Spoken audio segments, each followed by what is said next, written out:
Rock and roll, everybody. Wow. Master Crypto mentoring. Sliding into the chat. Quick, quick, like a bunny. Welcome, welcome. Holy cow. Alright, we're just getting fired up over here, folks. Stand by one moment. We got some cleanup to do. I did a did an upgrade. Um, every time my graphics card drivers update, I gotta basically reboot my whole computer. It's a pain in the butt. But let's get this underway here. Let's get this underway. All right, we got MCM in the house. Welcome, welcome. You know how we do around here, guys. Check that QR code up above. Make sure you signed up for Kipper Money Master Crypto Venturing QM. QM. Boom. The one, the only. Rock on.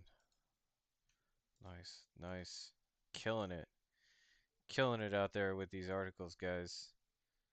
Oh, what? What? What happened here? Did you change your handle? Am I tipping the right guy? What? What's happening? What's happening? I'm, I should be tipping the right guy. Yeah,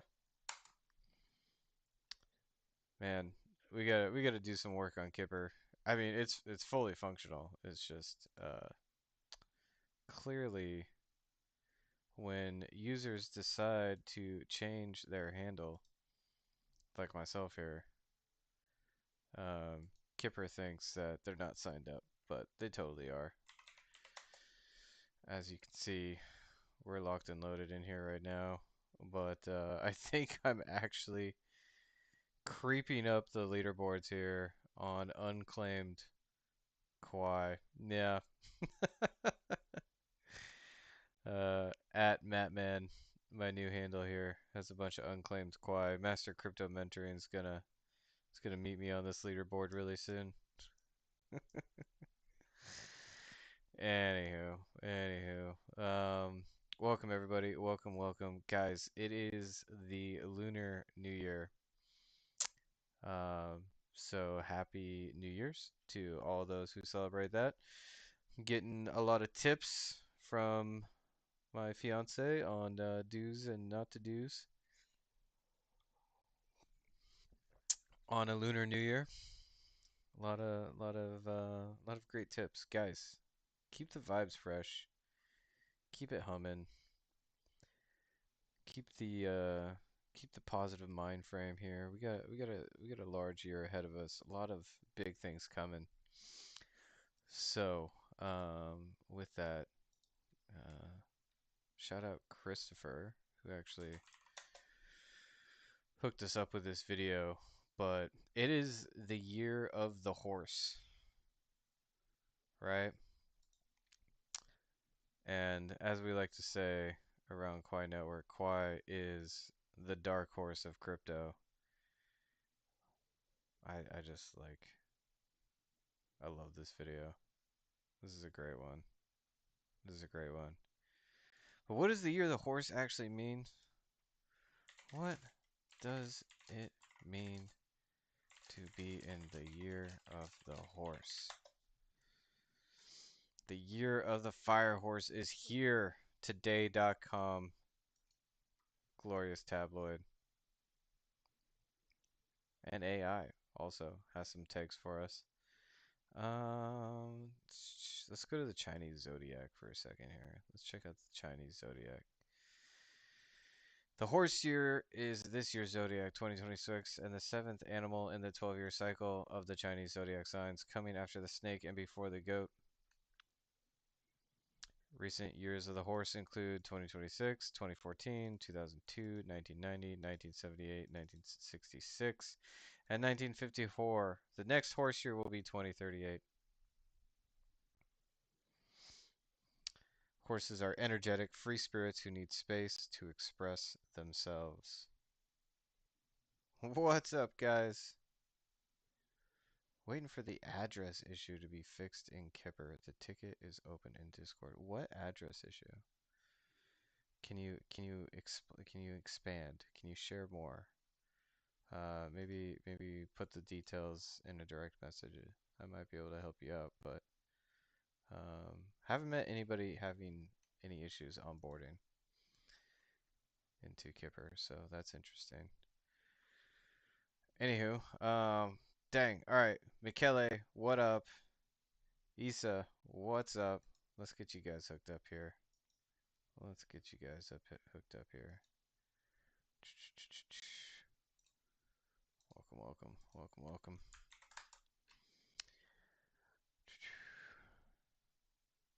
That we will, Michele. That we will. Boom. That's a good one. I like this one. There you go, Issa. Nice. Nice. And let's see here. Gotta hook up Michele. I hope I'm saying that right. Issa, Michele.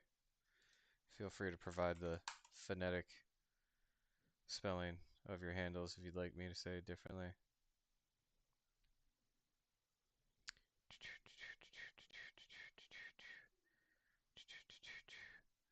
Well, again, looking for a tweet I can tip, Michele.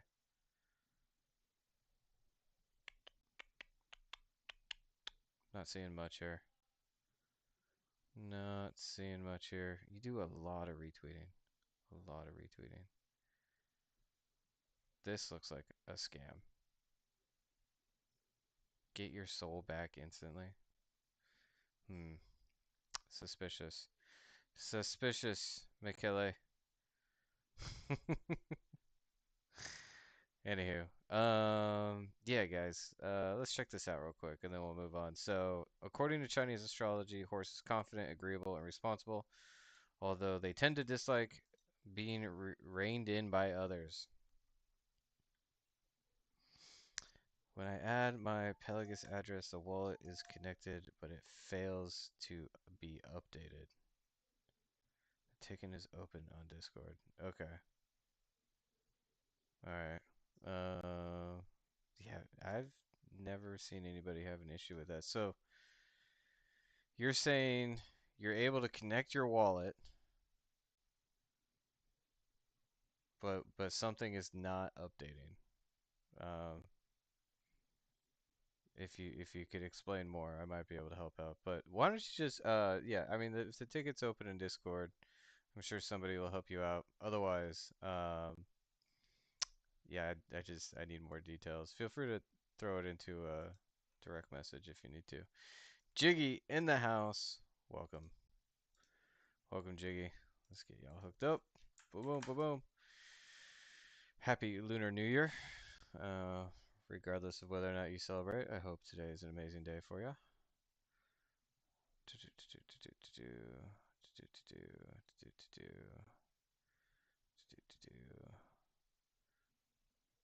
The birth of Goob.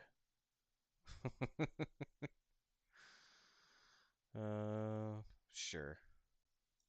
This is fun. Jester Max Psychos, arm the schizos, win forever, my lady. There you go, Jiggy. What's up? What's up? We are diving into Chinese astrology for a minute, and then we'll pivot gears. Um, so what do we really need to know about the horse here? This is all about horses. So if you're a horse, I guess this is a great year for you. Um, so shout out to all the horses out there. Yada yada yada. How, what do I need to know about the horse here? We're a little what's the word I'm looking for here? We're a little superstitious. Yeah, it comes from being a goalie, fighting in Afghanistan. You tend to knock on some wood. So, um, I'm just gonna go with the AI overview here. Fuck it, why not? It's a high energy, fast paced year emphasizing independence, action, and rapid growth. As the first Fire Horse year in 60 years, it brings extreme passion, ambition, and potential for radical change, rewarding bold and strategic decisions. Get out there, folks. Get after it. This is the year. The energy and vibe is intense, sometimes volatile, like a wild horse favoring speed and freedom. A prime year for entrepreneurship, career advancements, and taking calculated risks to move forward. Go freaking get it, people. The high energy can lead to impulsivity. I'm an Aries, I'm always impulsive. Impatience, burnout, and bruised egos, making it important to pace yourself rather than acting recklessly. That is the story of my life. Focus areas. The year encourages decluttering, travel, and chasing ambitious long term goals. The element of fire adds intensity, passion, and increased visibility to horses' natural traits. Harness the energy with mindfulness. Maintain flexibility and focus on your purpose to avoid going in circles. All right. Watch out for impulsiveness, stubbornness, and don't be self centered or impatient, people, but embrace your charismatic, independent, energetic, and adventurous natures. If you see the number 2, 3, or 7, red, green, or purple, those are lucky numbers. Guys, I was just talking on the last stream about the dang Dow launcher. Look at all freaking purple. Purple Dow launchers. I was thinking more green myself. You know, red is a great color, obviously, but we already like milk that for Quai Vault. Anywho, folks, it's a good time. It's a good time to be alive in crypto over here at Quai Network as the roughage is being cleared, right? All that vapor. It's getting burned up. It's getting burned up. It's the fog is clearing. The fundamentals are all that's going to be left behind, folks, and obviously if you've been building a project for 7+ years, right? If you got like 6 academic papers written, multiple rounds of test nets and auditing from like the who's who in like the science of blockchain space in terms of economic model design and security and all that jazz. This is your year. This is your year. This is the only thing that's going to be remaining. It's the only thing that can stand up to all the scrutiny and speculation and a lack of like real value creation. And we got it here, guys. 2 months in to Project Soap, we've already printed over 2.1 million in revenue, and that is in current dollar terms, right? So, FYI, almost 30 million in total Quai burned. Um, Hash rate's leveling out some, but we're just getting started over here, folks. So always love checking in on this. Found out earlier today somebody's actually building a mobile widget, so you can pull this information up on your phone. Keep it on your home screen, maybe.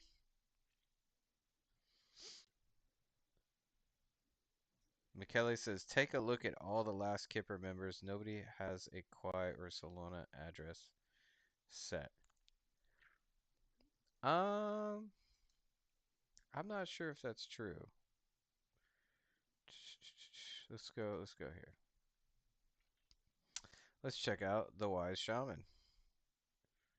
Not set, not set. Bioman. Oh, no. I wanted this. Not set, not set. Oh, you might be onto something here. Interesting, interesting. Boom. Mm-mm-mm. Interesting, interesting. Okay, well, you got a ticket in, right? All right, let me ping somebody here. Uh,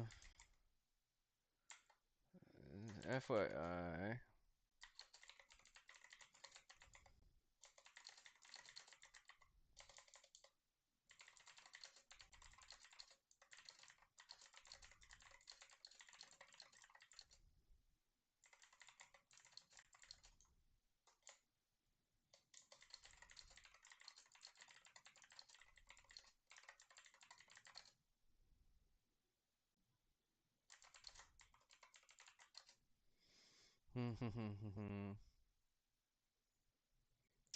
Let's see here. All right.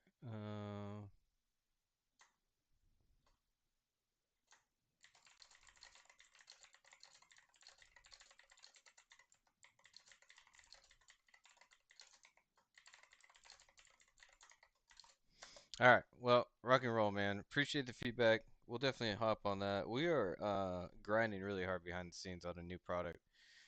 We think you all will love. Definitely something for the upcoming future in terms of architecture. I think AI. I know Jiggy's gonna love it. But let's hook up. We got Dan.Quai in the house. Welcome, Dan. How's it going? Oh man, I need to check in on the Olympics. I was watching some of the Olympics this weekend, mostly curling. I always watch curling, and I'm always like, man, I should like spend like 15 minutes trying to understand this game. It looks like a lot of fun, actually, but I never do. And every time I watch it, I'm like, what are they doing? How are they scoring points? I don't get it. Like, what is the strategy here? But it looks like a lot of fun, and so maybe one day I'll actually check that out. Meanwhile, Olympic. Let's check in on the Olympics. Olympics, men's hockey. Where are we at here? We're gonna go to the ESPN website this time. Current standings. Group A, Canada. Wow, 3 wins. And America, of course. We got. I don't know these flags. Finland and Sweden. Is that right? Or Norway and Sweden? Is that Norway flag? No, that's not Norway. Is that Finland's flag? Yeah, Finland and Sweden. Okay, I nailed it. I knew Sweden. Peter Forsberg, obviously. Okay, okay. Who's that? Is that the Czech Republic? Yeah, or no? Is it Chechnya? That is not the Czech Republic.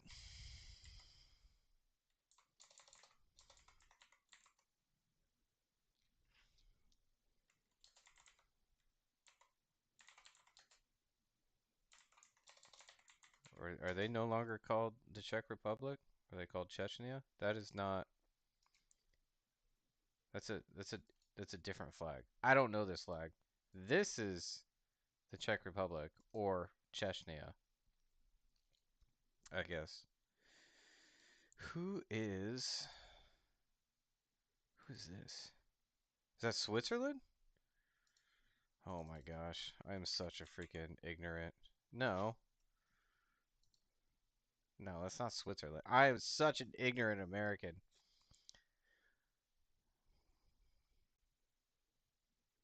Latvia? Is it Latvia? No, it's not Latvia. They're down here. Who is it? Is it Denmark?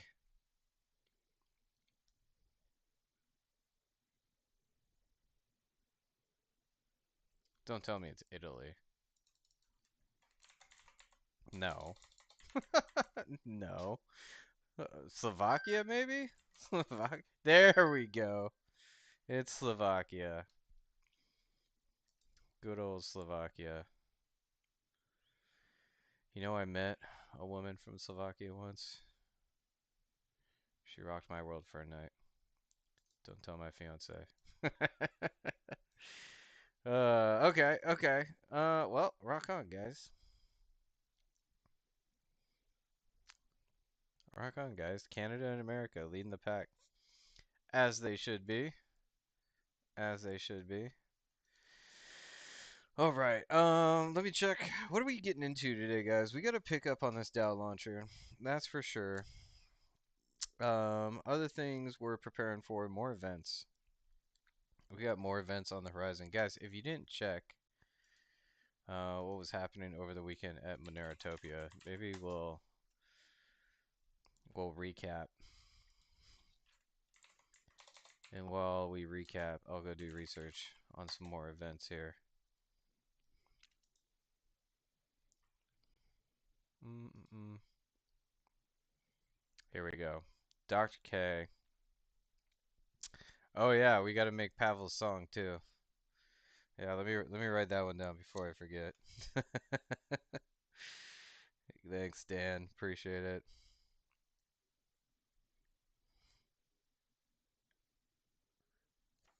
That dude deserves his own anthem. Triathlon athlete and My name is everything. Dr. K. I'm a co-founder of Quai Network, and All right, here you go, I'm going to guys. start with some. FYI, Dr. K in Mexico City over the weekend.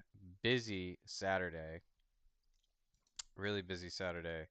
Started out in the morning with a talk on scaling privacy. I think later he sat down with Sally Mayweather or Sal, the agorist here, and recorded a video. It was supposed to be live, but there were issues with the connection there.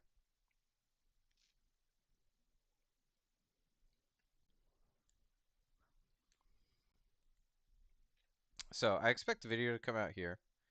And then later he was on a privacy panel with Zano, Monero, and Dash. Good old Joel from Dash. Love that guy. And had some freaking bangers when it came to the privacy panel. Lots of applause. I love it when this man gets the crowd riled up. So we'll check this out, and I'll do some research on some upcoming events in the background, and then maybe we pivot to making a song Broader questions for Pavel. and going to move into the implications that has on scaling privacy. So, what I'd like to start with is the question of, can crypto separate money from the state?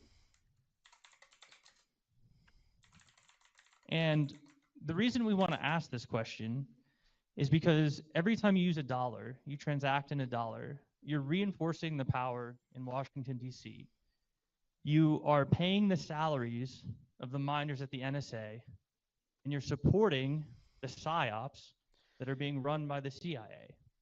So fundamentally, the reason we want to ask this question is that I believe at this juncture in history, separating money from the state is the only mechanism by which we can realize a moral and just society.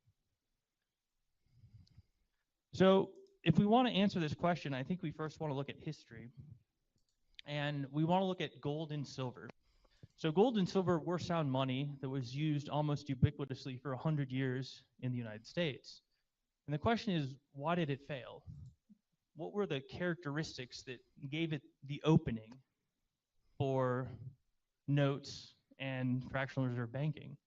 And what it really comes down to is that although they were sound because of their properties related with energy expenditure to mine and refine, they are difficult to store, they're difficult to transport.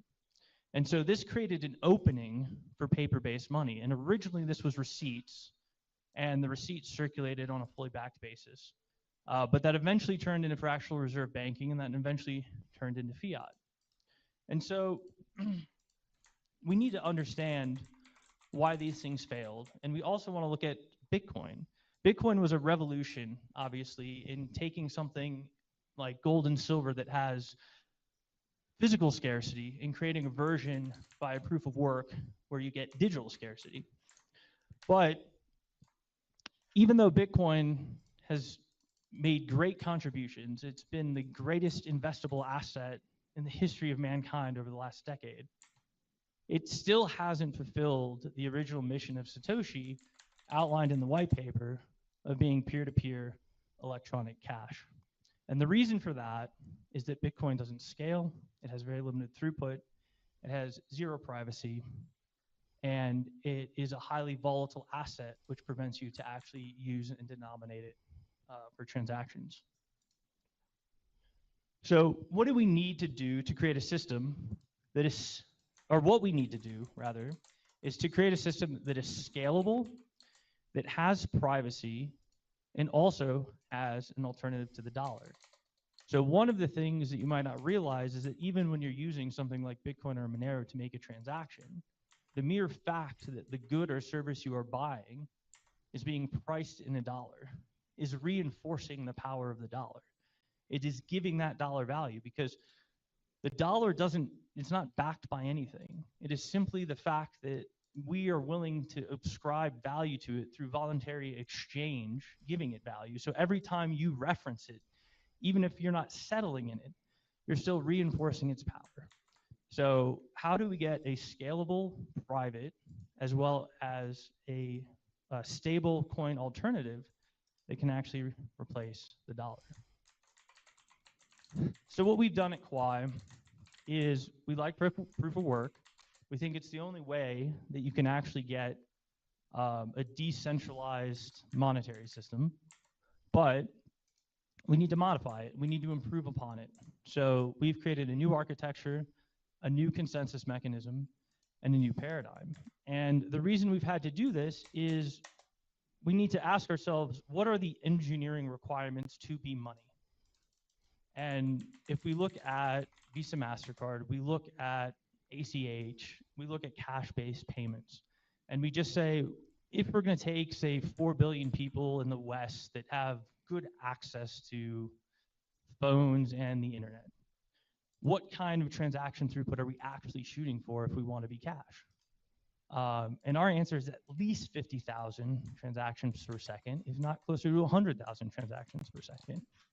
We also need to have a system that has sub-penny fees, and we need to guarantee that fee structure and that accessibility in perpetuity for the user. We need to have privacy, and then we also think that you have to have a degree of programmability. So one of the interesting things with non-programmable systems is you fundamentally want programmability because programmability creates finance. Finance isn't a bad thing in society. It helps us take debts and make loans, use capital efficiently so that we can grow and invest. But if your currency doesn't have programmability, you're basically saying that you are going to end up having to put it into a custodian to allow for finance to exist. So it is our opinion that if you truly want a parallel system, programmability is a requirement because you need finance in money, and if you want non-custodial finance, then you have to have programmability. So what does our blockchain actually look like? So to accomplish this, we have what we call a hierarchy of merge mine chains. So effectively what we're able to do is use the process of proof of work mining so that we sort of recursively create a hierarchy of chains.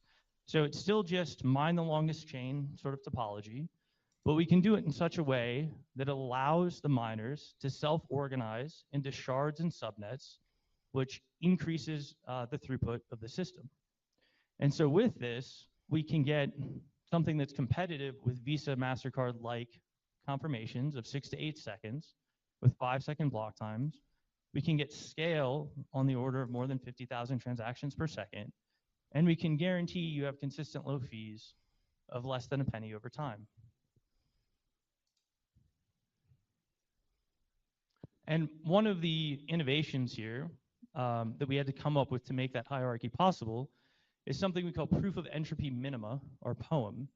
And it's a variation on proof of work that makes it so that the choice of the longest chain becomes deterministic. And this is very important in that hierarchy of systems because when you first look at it, you might think that the leader is sort of that highest level in the chain. But the leaders are technically the lowest chains in the system. And they're all competitively leading at the same time. So with the number of shards, you can have an arbitrary number of leaders, but I can only have an arbitrary number of leaders if I don't have indeterminism in resolving who the leader is at any given point in time. So what POEM does is it takes proof of work and imbues it with this property of causal invariance. And that's how you fundamentally scale a proof of work system. Now, one of the interesting things about this that's a little bit of an aside is that one of our advisors to Quai is Stephen Wolfram. He's the CEO of Wolfram Alpha, and he has something called the Wolfram Physics Project. And the reason he's an advisor is because his attempt at creating a grand unified theory of physics describes the world as a causally invariant multi-way graph bounded by a computationally irreducible process. And with a mined network and a hierarchy of chains with POEM, that's exactly what Quai network has become. So solving consensus, solving scale-up proof of work is actually creating a description of physical reality. So the other thing that we do with Quai is we have two tokens, and we do this for a number of reasons. One is, with programmability, it's very difficult to get privacy. So we have Quai token, which is EVM compatible and programmable. It has a traditional deflationary sort of curve like you might expect with something like Bitcoin. But then the other token we have, we call Chi. And Chi we class as an energy dollar. The reason that we call it an energy dollar is because we have created a market mechanism which causes the price of Chi in the market to want to converge to its cost of production, which is dominated by the miner's electricity costs. So effectively, there's a market mechanism that makes Chi want to track joules. So what we've done is we've come up with a mechanism to create a stable, non-volatile unit of account without having to reference fiat and without having to have an oracle besides the proof of work mining process itself.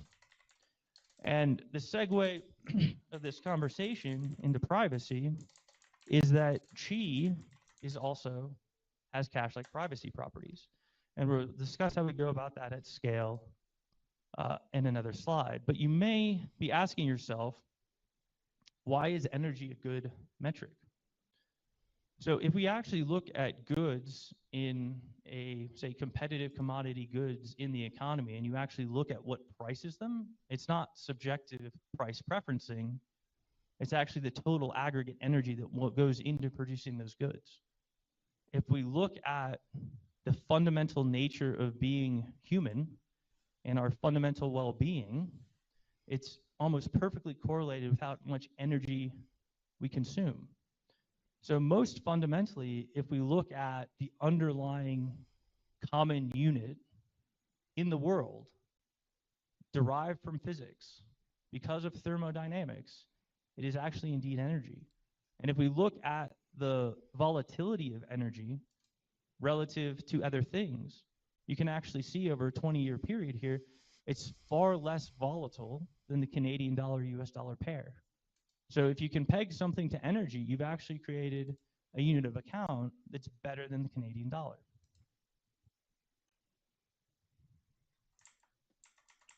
So how do we give it cache-like privacy property? We have fixed denominations. We have enforced non-address reuse. We use payment codes or BIP47. And we also have a process of cooperative reaggregation. So unlike other systems that do fixed denominations, if you try to actually respend to an output using Chi, the system will reject your transaction. If you try to take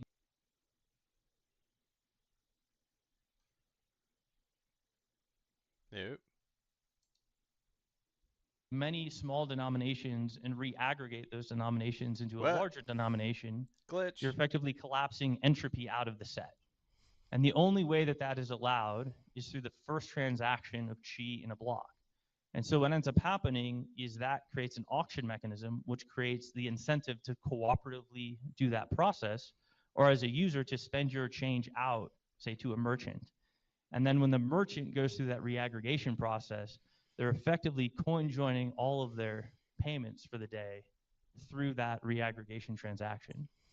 There's a couple other tricks that we do, but I think that's sufficient um, for right now.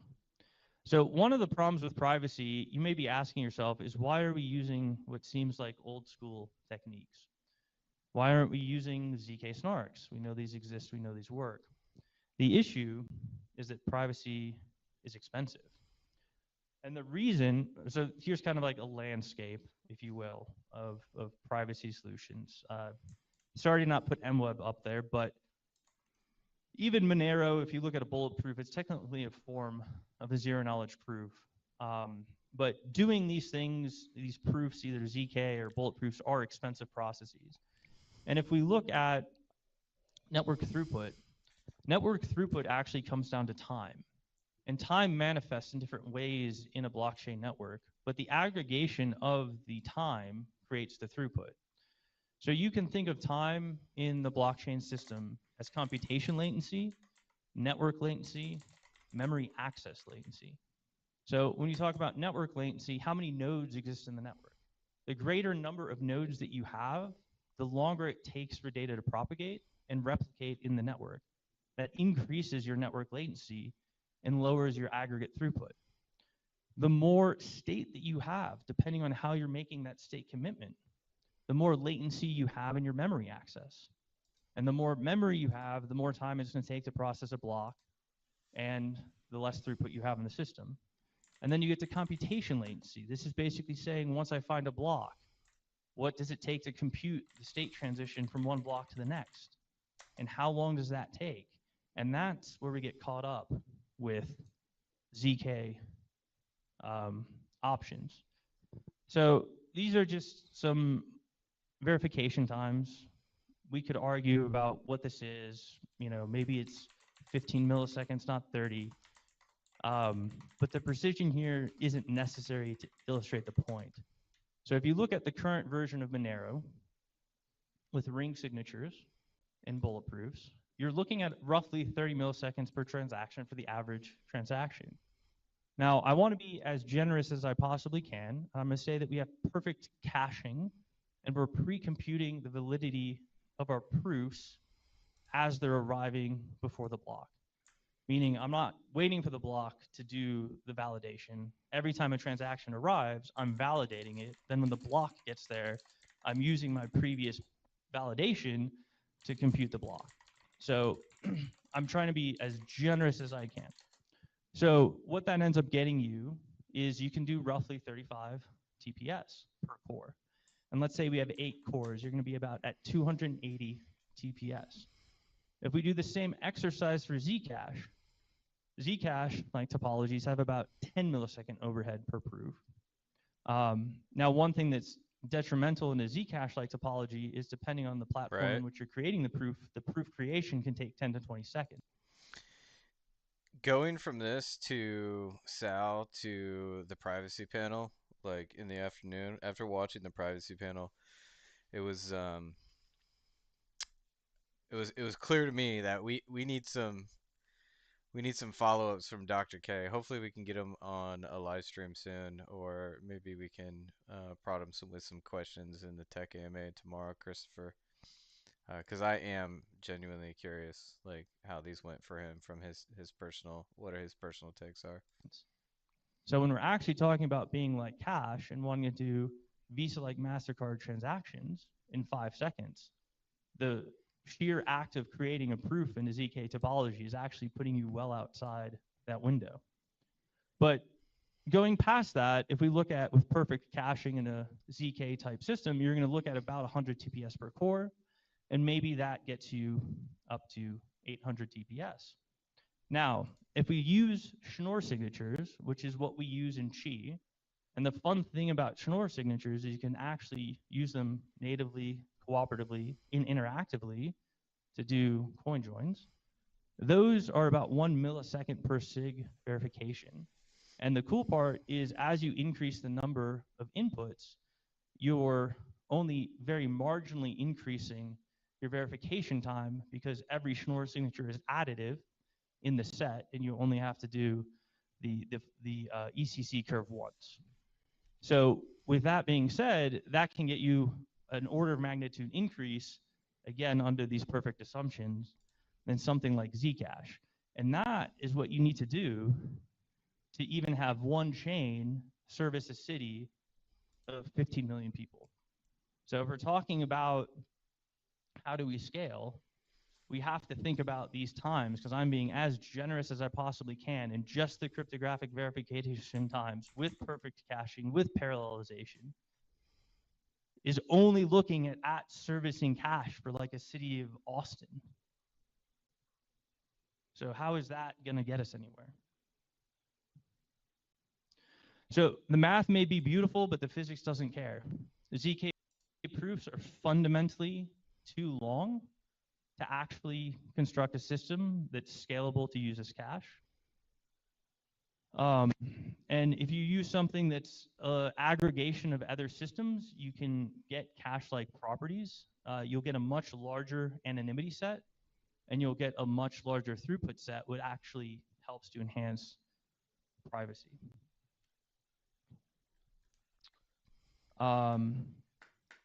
Yeah, I've kind of hit on this, but Qi, right? It's UTXO based. You don't need proof generation.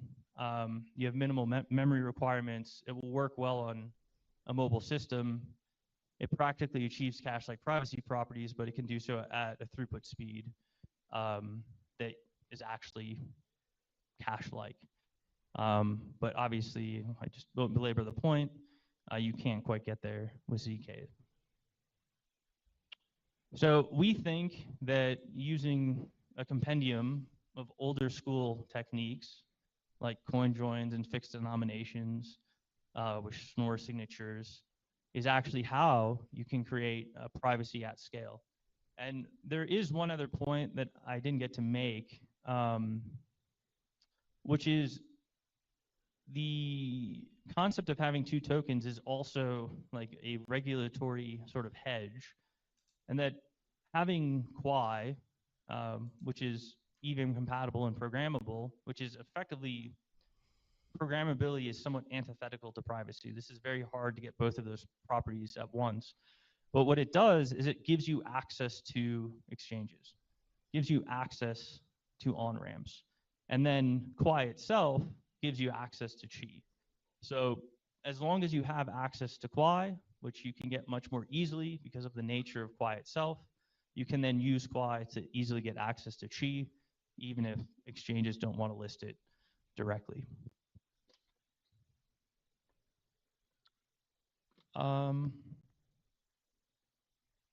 Cool. So that's the privacy thing. I just want to go over something else that's pretty cool that we've done like a month ago. So Quai itself actually goes back to about 2018 as a research project at the University of Texas at Austin, and we fundamentally were just asking ourselves how to scale blockchain. We took about 7 years of both part-time and full-time work to get to mainnet, so we've only It's a been live for banger about a tweet, year. Jiggy. But last December, we introduced a very interesting economic modification of the system, which we call SOAP, our Subsidy Open Market Acquisition Protocol. So why did we do this? Well, quite frankly, proof of work economics suck, especially for nascent chains, because miners create continued sell pressure, and you need net new buyers every day to offset that sell pressure just to maintain, or if not increase, price. So what we came up with is a variation on merge mining, which basically takes Quai and allows it to be merge mined with 4 different chains.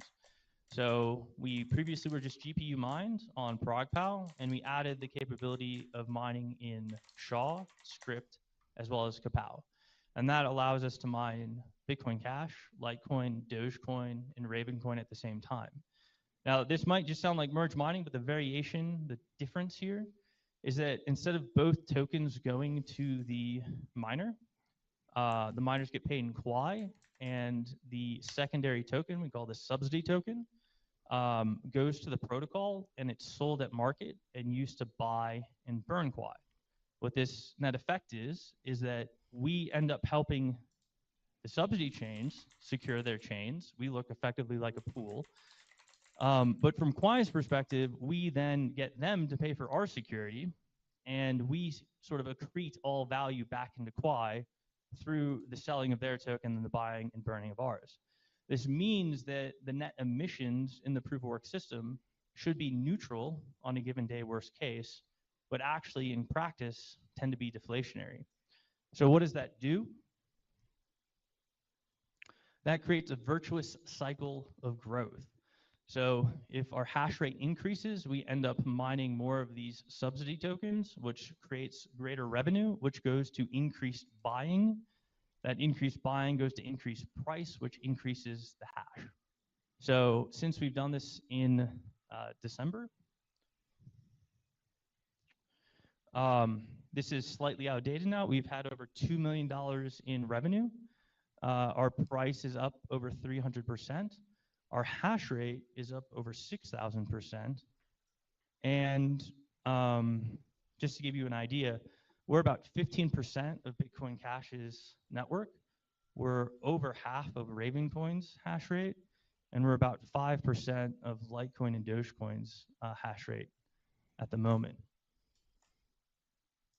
And where are we going with this?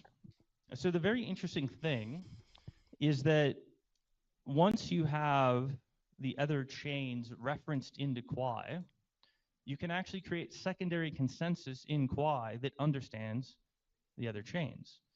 And if the chains are functional and have covenants, you can actually then trustlessly wrap all of the other tokens into Quai.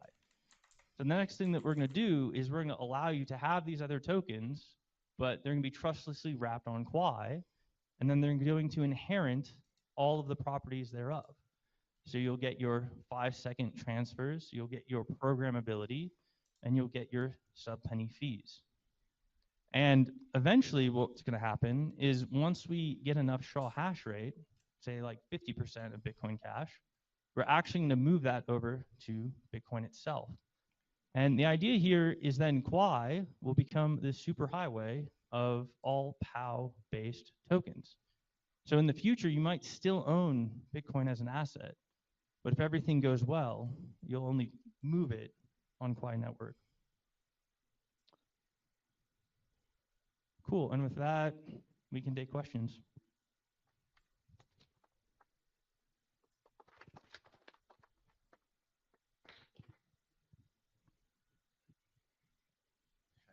All right, guys, we have a super chat. We'll start there. Here we go. Shortwave Surfer says, when you reference a dollar, you give the dollar power even if you don't use it to settle. This is why I scream to denominate products and services directly in Monero. Yeah, I mean, I think that's good. The only problem is, even if we love Monero or we love Bitcoin, it would be very difficult as an employer to say sign a employment contract in one of those assets because you're effectively going short when you do so. And we may be a little bit crazy, but I don't think any of us are that crazy. All right, we have some more questions from the audience here. Okay, so you said the Quai will be, sorry, Qi will be measured in power, right? Like megawatts or whatever. Well, my view is that like at some point of time in like maybe 10, 20 years, I don't know how fast it's gonna happen. So we should have abundance of energy, whereas, I mean, the government will not be able to control anymore the issuance because, I mean, right now they control it, they charge a specific money, right? So they stop the progress. Once we have abundance of energy, the progress can go.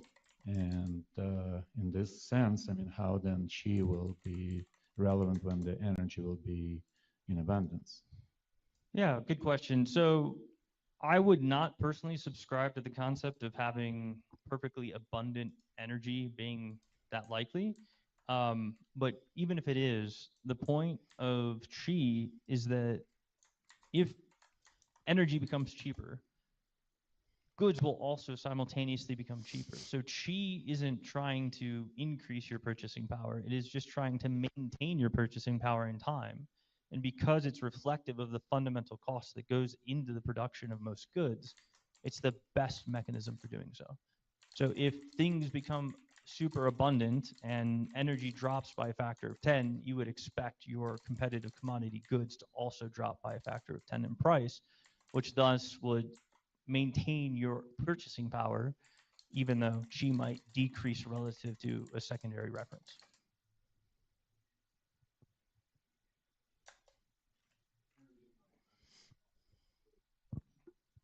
No, it's not. It depends on the type of good. There's obviously, I was very specific, which I said a competitive commodity good, which is pretty much energy input. Now, for other things that have different supply scarcity, you get divergence of that and you get subjective pricing. But the point is that the unit of account is sort of fair over time. All right. Yeah, that's a banger. So first of all, yeah, 100% Quai Network. This is really strong Q&A session, and you can tell you're talking to somebody who's actually like engaged when they start to ask about the future costs of energy. But you know, the,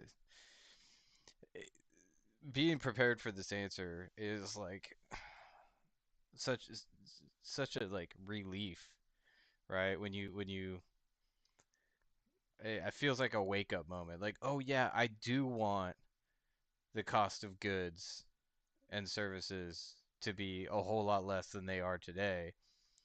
And the best way to do that, right, is by, acquiring more abundant resources of energy. And, when the cost of energy is reduced, yes, the price of chi relatively is reduced. Um, but, it doesn't matter because my purchasing power stays the same. What We are have the another symbols under the Kipper QR? This is a building sigil that somebody in the community created for me. So again, because I'm a slightly superstitious person, I went ahead and threw it up there. So shout out to the community who for uh, you know casting spells for me. question back here. Okay, thank you very much for the talk. Very interesting. Could you give us a little bit of your own background? What are you a doctor of? And I'd be curious to hear a little bit more about the developer community around Quai, um, how that's financed, what the structure of that looks like, Yeah, this how you're community, much capitalizing the love. project. Yeah, so my background is I'm a double degreed engineer. I got a doctorate in material science from UT Austin. Um, I've been in crypto as a hobbyist since about 2012, full time since 2017. I taught the first graduate course on blockchain at UT. Um, Worked for Consensus in 2017, did a spin out called Good Plus, made the Lattice One hardware wallet. We were the first people to put seed phrases on smart cards. Um, that's actually one of the things that I think is needed to get ubiquitous crypto adoption. I will make a slight aside. Um, Everything that I've done in crypto is thinking about how I can get it so that my mom can use it, right? So my mom does not understand cryptography. She would get very scared of 24 words and sort of having to hide those. But she understands what a prepaid debit card is and a PIN. And so the very cool thing is, right, we were the first ones to do that with the Lattice One. But nowadays, there's actually quite a few people that do it, including Tangem, which is integrated with Quai. And so this is sort of a pin protected seed phrase, But if I have to describe this to my mother, it looks like a prepaid debit card. So, this is what the UI UX should eventually look like, or you can use an eSIM and tap to pay, but that like fundamentally is what needs to happen. Now, with Quai, the other problem is even if you can do the tap to pay, you have to have the blockchain that can settle fast enough for the expectation of a merchant, right? So like with Cake Wallet and with Monero, we go to the merchants and they kind of like are friendly to us. But if you like actually went through that process and that time at a Starbucks, it's not there. Like it can't actually work as cash because it's not quite fast enough. So, one anecdote with cards, when they first did the chips, the verification times went up 7 seconds. And it was screwing up everybody's businesses because like an extra 7 seconds was untenable. Their lines were wrapping around the block and no one could buy their coffee. So if you don't get to the 6 to 8 second number, you can't do peer-to-peer commerce.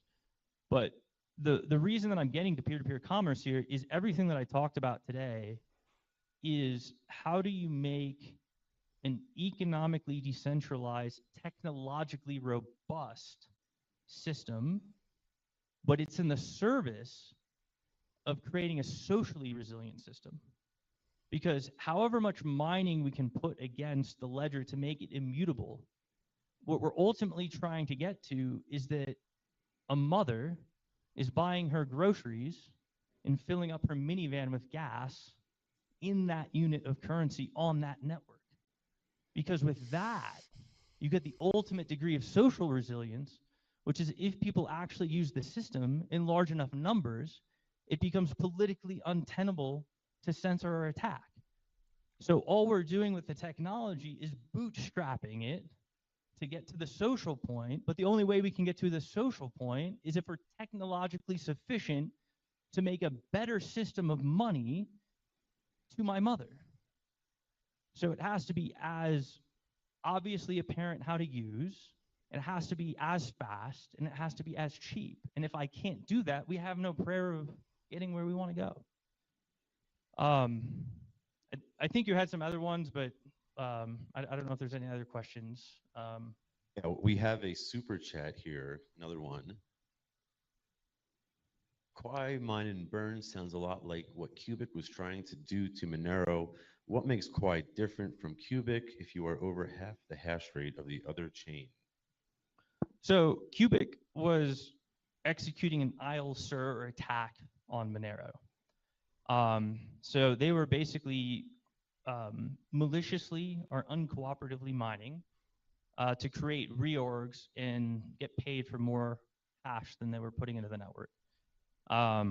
We're not doing that at Quai. So we just look like any other pool that mines any other chain.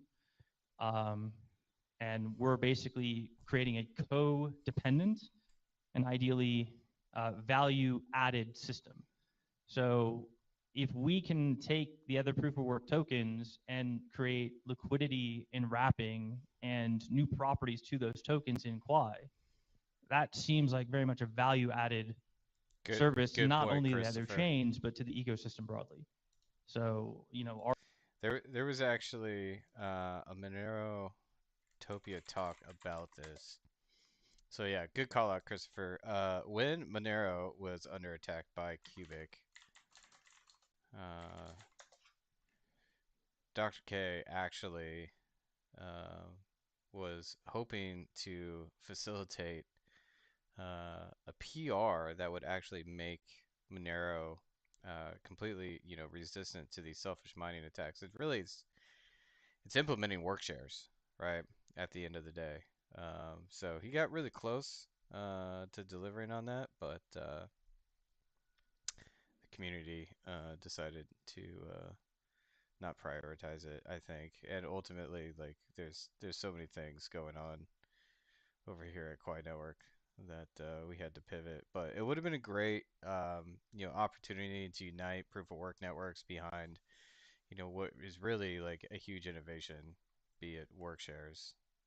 So good call out, guys. If you want to get even more lore, this is it. Monero Talk, episode 361. how work shares could help defeat the selfish mining attack Cubic made on Monero. Supposedly Cubic's going to be doing this on Bitcoin Cash. I don't know why. I don't know what their deal is. Cubic's weird. Our goal is to do that rather than what Cubic was doing. Quick question myself. So when are you guys gonna start merge mining Monero? So we've talked about this. We've talked about potentially adding Zcash and Monero, and that would get us all of the proof of work tokens in the top 20. The one thing that hasn't made us do Monero yet is we really do want to be able to wrap it, and we don't know of a trustless way to imbue a covenant into Monero, which has been kind of holding up that decision. We have a question from the audience in the live stream. The price of electricity varies. Some countries have a higher energy cost and some countries don't. So which energy cost is used on Quai? So ultimately, it isn't any energy cost. It is the emergent cost that the miners choose to mine at. So what that would generally look like is that the mean of the bottom quartile of energy pricing are probably the Do I ones that are know going what to a covenant participate is? in mining.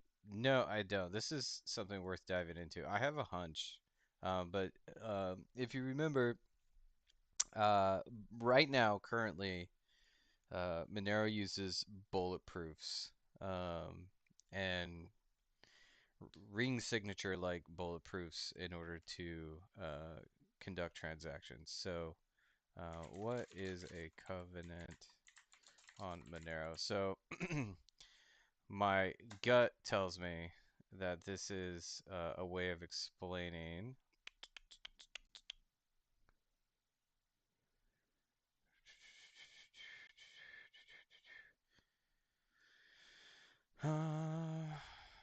Okay, skipping the above for a second. So just to reiterate, Monero focuses on privacy by default through ringed signatures, aka hiding the sender, stealth addresses, hiding the receiver, and the ring confidential transaction, hiding the transaction amount.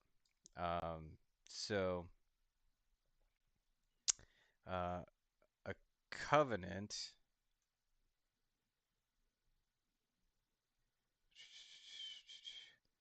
So Bitcoin covenants are restrictions on how future coins can be spent, to whom, how much. Oh, okay. Um,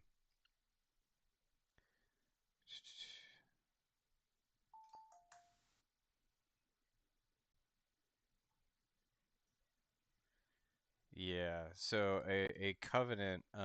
What is a covenant on Bitcoin? So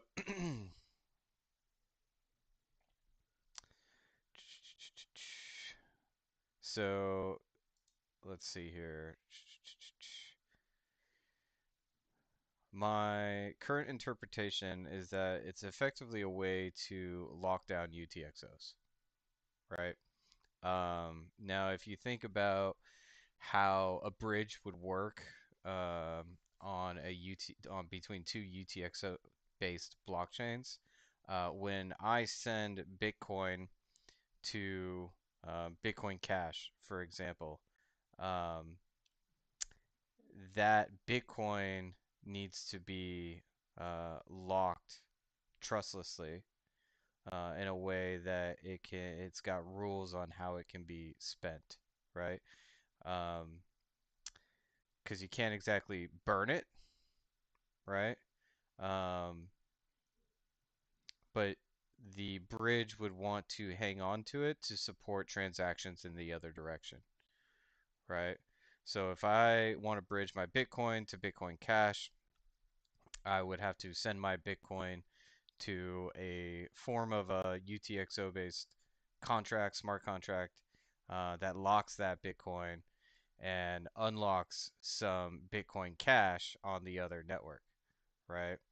And then if I'm going the other way, I would want to lock my Bitcoin Cash, and then there would be a trustless way of unlocking some Bitcoin for me on the other network, right? That's more like a swap. But um, it sounds like, ultimately it's a consensus rule change that allows for restrictions on how Bitcoin UTXOs can be spent in future transactions rather than just authorizing a transfer. Covenants act as programmable conditional constraints, enabling smart contract features like security vaults, automated spending limits, whitelisting of destination addresses. So covenants are ultimately, are covenants a dependency for atomic swaps uh, in UTXO based blockchains? That's what I think he's getting to. Basic atomic swaps. Covenants become useful for grief fee swaps and layer 2 systems for advanced cross-chain protocols like Lightning networks, yada yada yada. So a covenant would ideally be the way that bridge or swap works trustlessly, right? And understanding how to do that on Monero is kind of the hurdle. Hopefully that helps. I learned something. I don't understand it in detail, but it makes sense to me. Mining Chi and thus establishing Good question, Christopher. the effective price point. Short question. Personally, I didn't understand how do you establish privacy in your network. Could you give like few keywords, cryptographic keywords, just to direct me in the right direction of thinking? Yeah, so UTXO, fixed denomination, payment codes, enforced address non-reuse, preventing reaggregation, and about 3 other tricks. But yeah. Yeah, so if I want to get started, onboarded onto Quai and Qi today, what is there like a mobile app for it? And you said it's EVM compatible, so can I use Qi inside of my MetaMask or regular EVM wallet? So MetaMask has a snap. You can use Quai, not Qi. They don't support UTXO-based tokens in MetaMask. There is a mobile wallet that's called Blip that's available on Android and iOS. And there is a browser extension called Pelagus. We're also have Quai in Tangent. Yeah. Any other questions? Here we go. Let me squeeze by. Oh, and just in terms of accessibility, you can actually get it with Apple Pay now, which is pretty cool. That's like a recent development. So you can use like Base to buy it. You can also buy it now via pool on ETH as well. And Kraken is working on their integration, and we expect them to be finished by the end of this month as well. So. Boom. You heard it, guys. Great presentation. Thank you for giving it and spending your time here. I wanted to maybe challenge the term cash-like privacy, specifically in the sense of the transport counterparty risk with like Mimblewimble, CoinJoin, Cash Fusion, all these things kind of have that counterparty risk at the transport level. And it isn't, at least in Monero, I don't probably at least Monero, it's not a theoretical risk like the nodes. I don't know if you've kept up with any of the spy nodes in Monero, but at one point it was over 50% of the reachable IP addresses. They were packed in really tightly in small subnets, so it wasn't actually really 50% of the network, but 50% of the reachable IPs. So it's not a theoretical threat that someone who wants to trace these transactions will become counterparties on the transport level and reduce the privacy. So does Quai do anything to mitigate that in terms of its coin joins? Yeah, no. So there are struggles, right, with all these systems as you get more active surveillance. The default version of the coin join is because you use payment codes and we have the fixed denominations. Even in a two-party setting, we will end up making change in such a way that even the two-party setting looks like an effective coin join just between like you and a merchant. Once you go outside of a two-party setting, you're always at risk of um, the third party being unknown to you. And I don't think there's anything we can do about it, but yeah. Yeah, I mean, there's similar issues with like, dust and identification of um um sorry, um forgetting the name of it right now.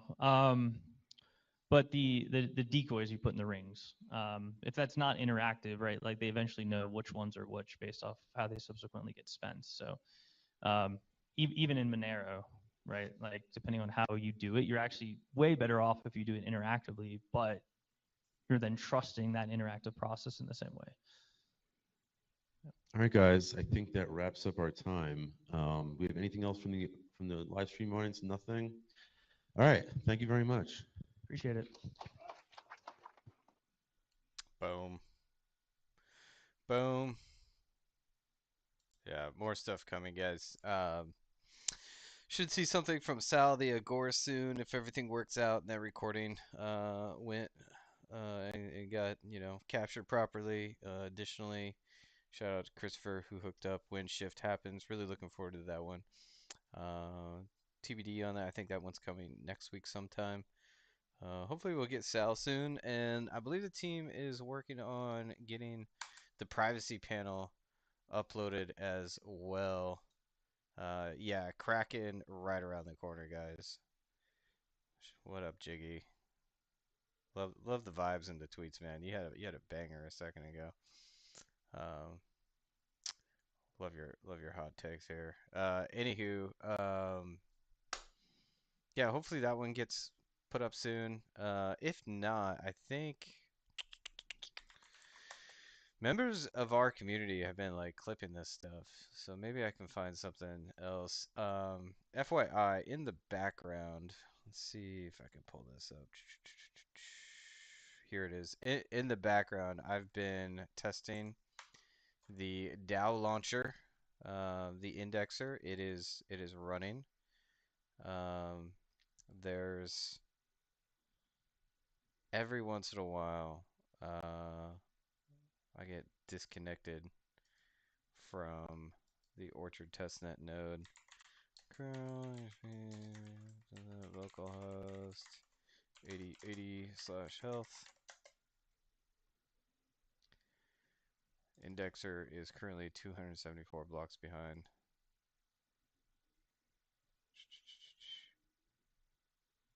Come on. Come on.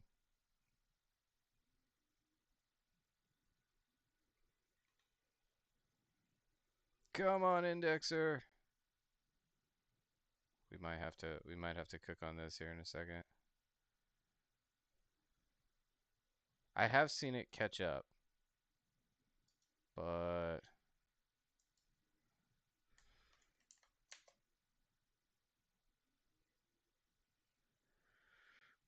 yeah.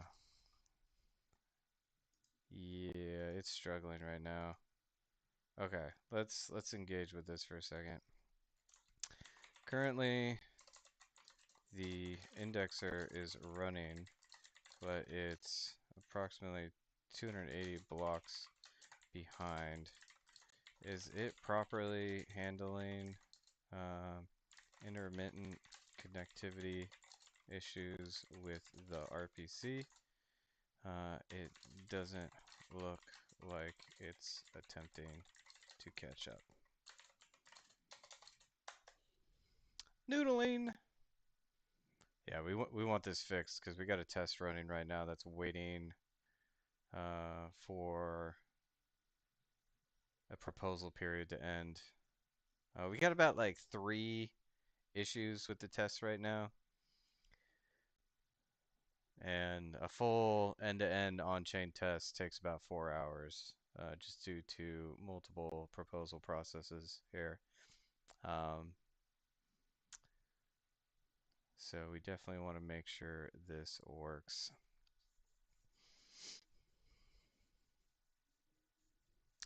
But went ahead and pulled together a list of upcoming events. We'll probably try to cook up a song for Pavel here in a second. Want to make sure this thing is good to go. Come on, baby. Meanwhile, additionally, in the background here, we are upgrading our NUC. This has been another major update to OpenClaw. So still trying to figure out how to get that thing to pay for itself. We were not very successful on day one building a trading bot. It's a highly competitive space. We did not really spend too much time thinking about it. Think we lost like $20 on some pump.fun meme tokens. Oh well.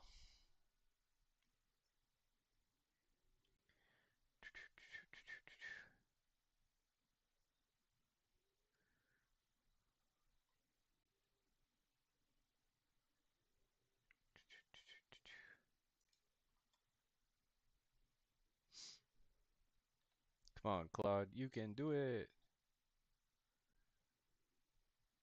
You can do it. Anyhow, we'll fire up some music in the background here. Make some more in a little bit. Let's get this rocking and rolling. Again, happy Lunar New Year, everybody. If you celebrate, stay safe, keep it real.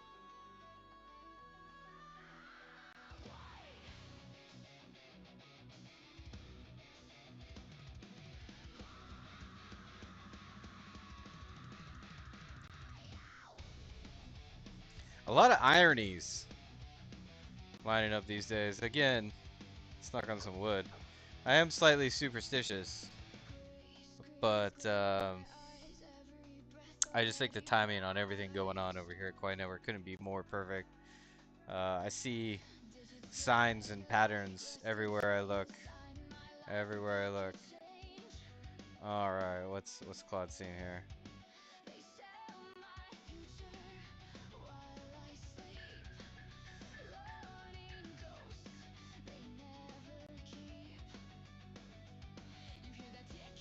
Oh, yeah.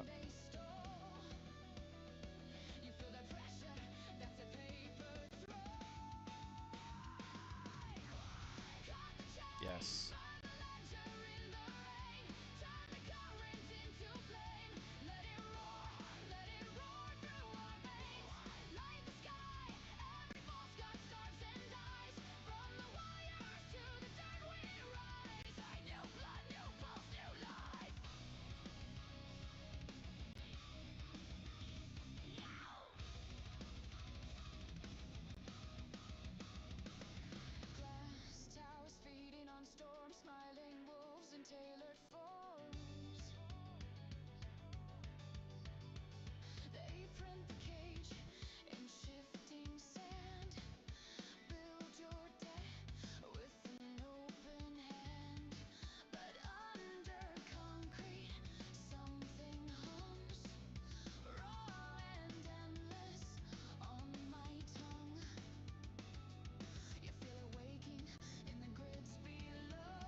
All right. Error propagation.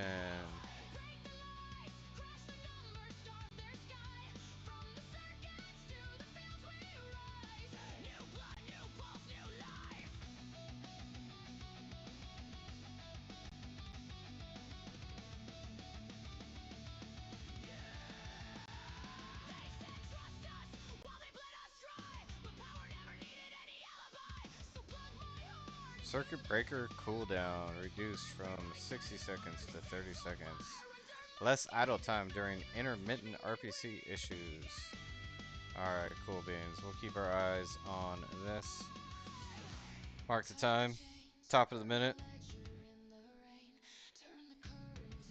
Actually, let's do this.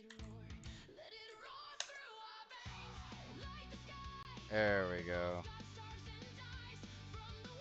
Backfill complete. However, I think we marked some blocks as indexed, even though they weren't. So, we're gonna have to reset the database again, guys. Yippee!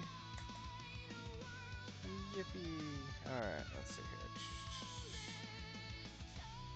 This is Quai Vault. Yeah, alright. Let's drop tables.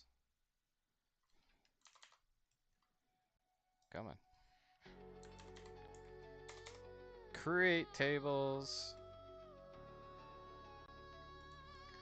Give it a second, give it a second.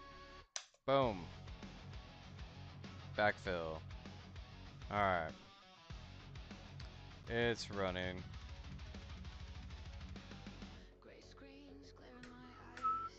Should catch up. Should catch up. Yeah.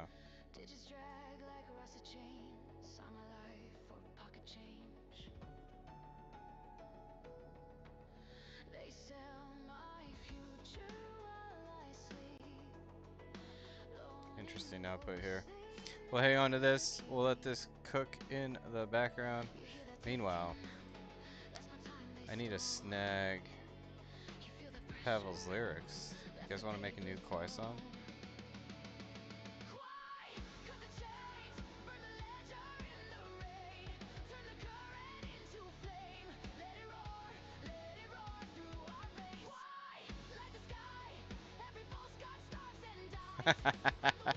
Oh my gosh, guys. This, like, AI fucking, like, hype is getting out of fucking control. It is out of control. Jiggy, let me get your thoughts. I think it's too much. It's just, like, way too much. Alex Finn, drop what you're doing. It happens. Sonnet 4.6 is out. This is the best model for OpenClaw ever. It is human level at computer use for a fraction of the price. This is what you need to do immediately if you want to escape the permanent underclass. Wah wah wah.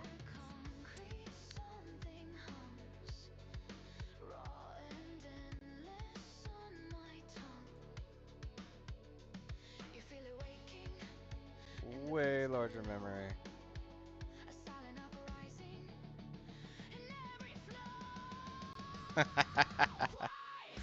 Oh man. Full upgrade across coding, computer use, long context reasoning, agent planning, knowledge work, and design.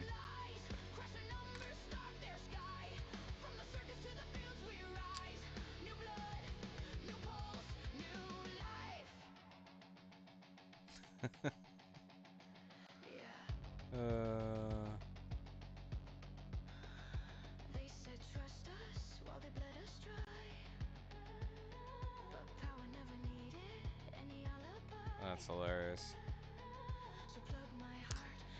Christopher says every video I've watched over the last month of Alex's looks like he's getting crazier and crazier.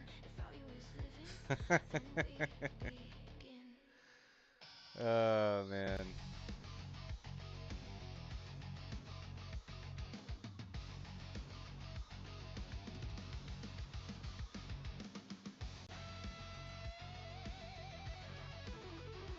Yeah, I mean, like,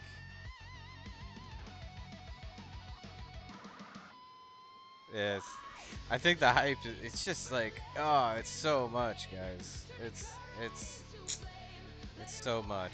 Yeah, respect the hustle, 100%. I don't know. The hype is, it's a little insane. It's a little insane. It's a little concerning how much hype is going into all this shit. Oh, we got an issue. We got an issue. Found an issue. in our indexer. Fix! Claude, fix it. There it is, guys. Error processing log. Failed to upsert vote. You know, sometimes you just need to read the logs and you see what all the issues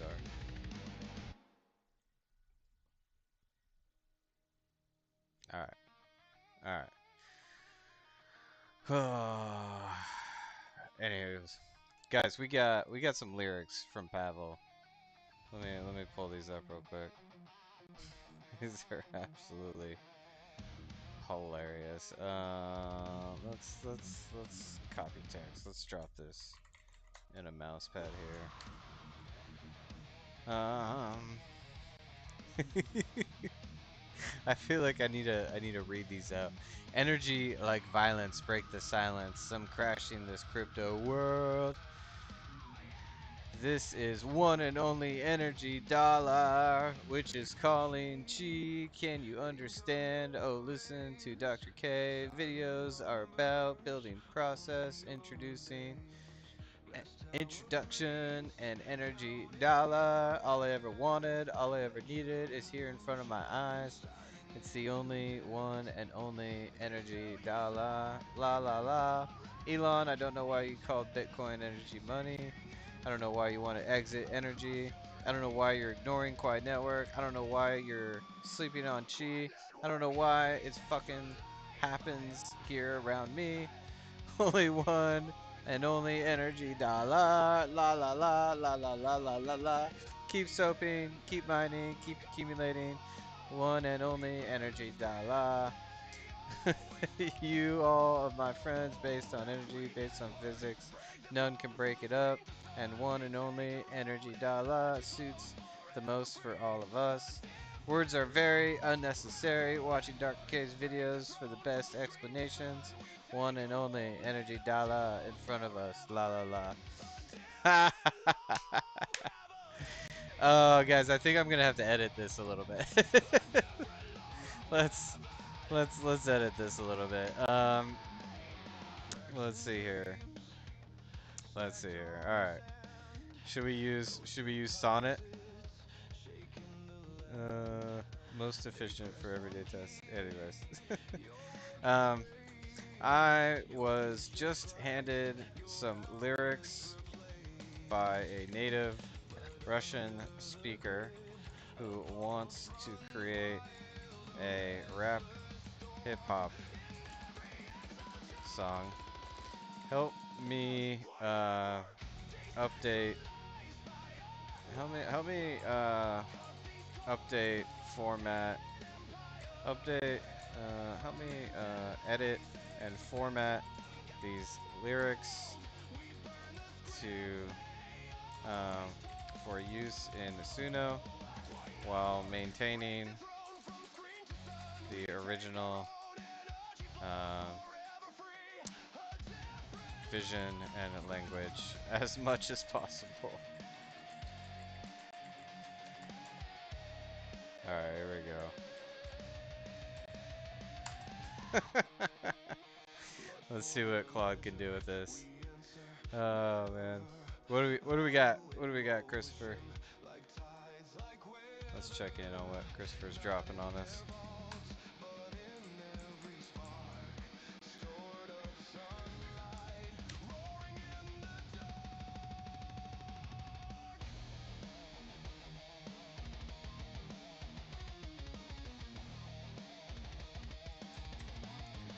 Oh shoot, we gotta do this real quick. No. You know, the good thing is like we're still improving it. Might not be able to keep this test run a success. Come on. But we'll see. Run. Oh, alright. Hold on, guys. Alright, processing blocks. Alright. Cloud code is fucking insane. I know literally nothing about coding zero, and I just built a fully functioning web app in minutes.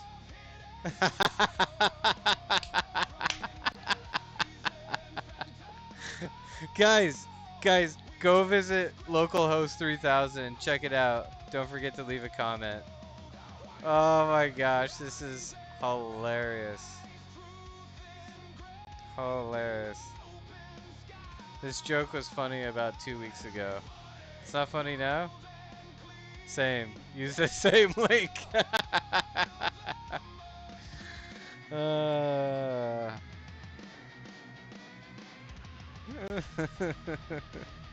Looks great, but you just copied my web app. Oh man. All right. So for those of you who don't get it, localhost is not a publicly available link. You are literally just browsing to your own computer.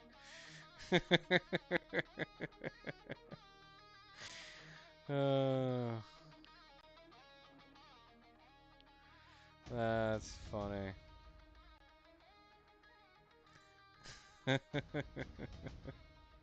Oh wow, it's so nice. You built the Chrome dinosaur game. uh, hilarious. Hilarious. That's a good one.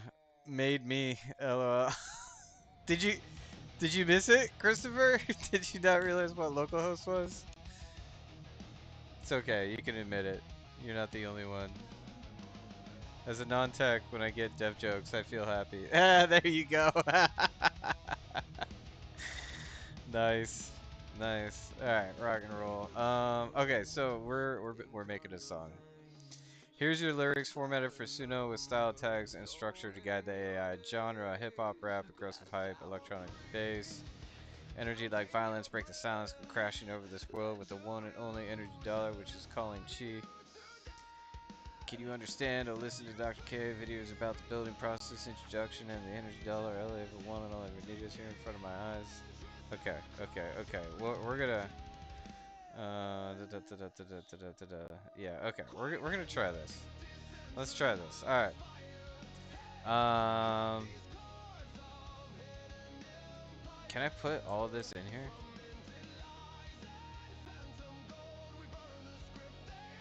Description is too long.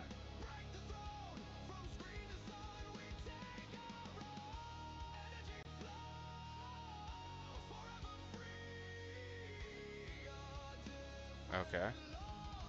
Alright. We got some lyrics.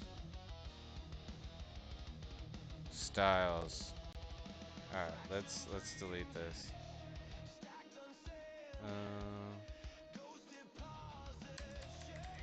This is a new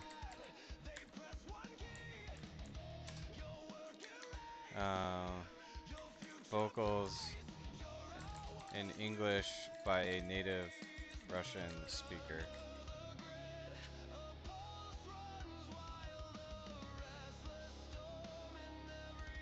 Male.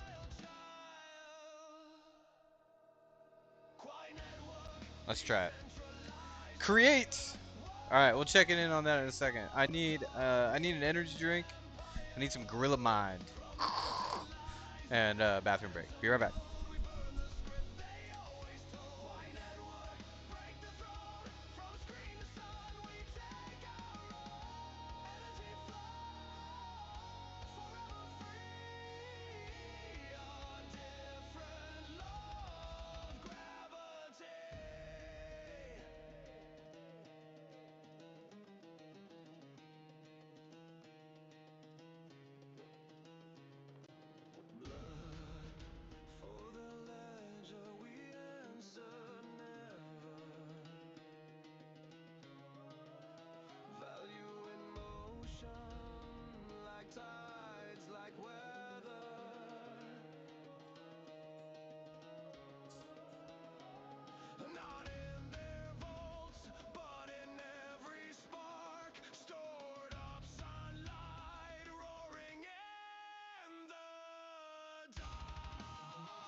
All right, party people, where we at?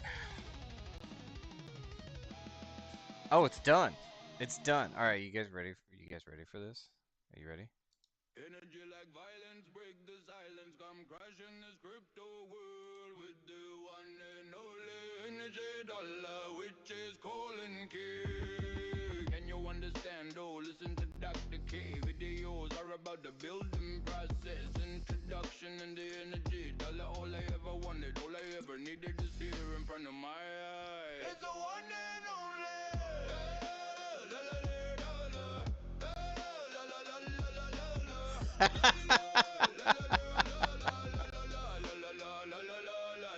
La, la, la, la, la. La la la la la la la la la la la. I don't know why you wanna exit energy. I don't know why you are ignoring Quai network. I don't know why you are sleeping on cheese. I don't know why this fucking happens here around me. Only one and only.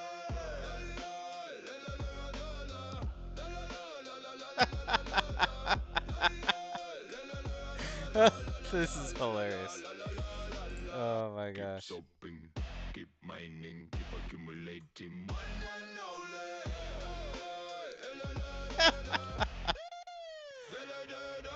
You, all of my friends based on energy, based on physics, none can break it up.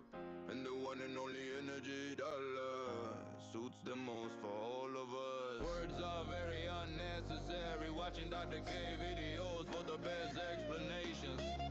One and only energy dollar in front of us.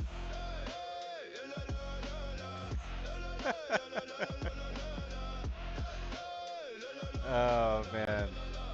We're gonna have to work on this a little bit. Energy like violence, break the silence. Come crashing this crypto world with the one and only holiday dollar. Which is calling Can't you understand though? Listen to Dr. K. Videos are about the building process, introduction and the energy dollar. All I ever wanted, all I ever needed is here in I front of think we my gotta exclude reggae here. It's gotta really. How do you spell reggae? Oh, GGAE. Okay. I don't know why you wanna exit energy. I don't know why you are ignoring Quai network. I don't know why you are sleeping on key. I don't know why this fucking happens here around me. Only one and only. I'm gonna say with Russian accent. Let's try that. Reggae. All right, let's try something else. That the first one was funny. The second one was terrible. Terrible. We're gonna delete this. Move the trash. Don't even want to mess with that one. Oh, guys, I forgot my gorilla mind. Oh my gosh.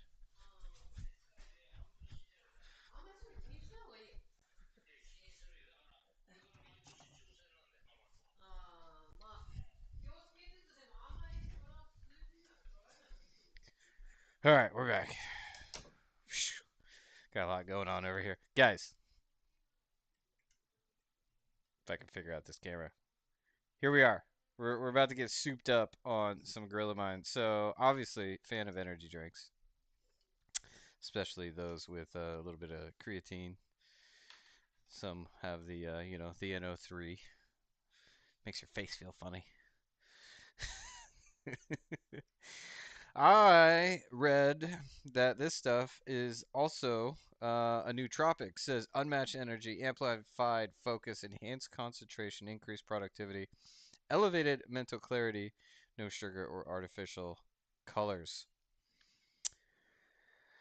It's got 1,000 milligrams of N-acetyl L-tyrosine, 400 milligrams of alpha GPC, 50%, 200 milligrams of caffeine, 200 milligrams uridine monophosphate, 100 milligrams of theanine, 15 milligrams saffron extract, 200 micrograms of huperzine A, and over 100% 5 essential vitamins.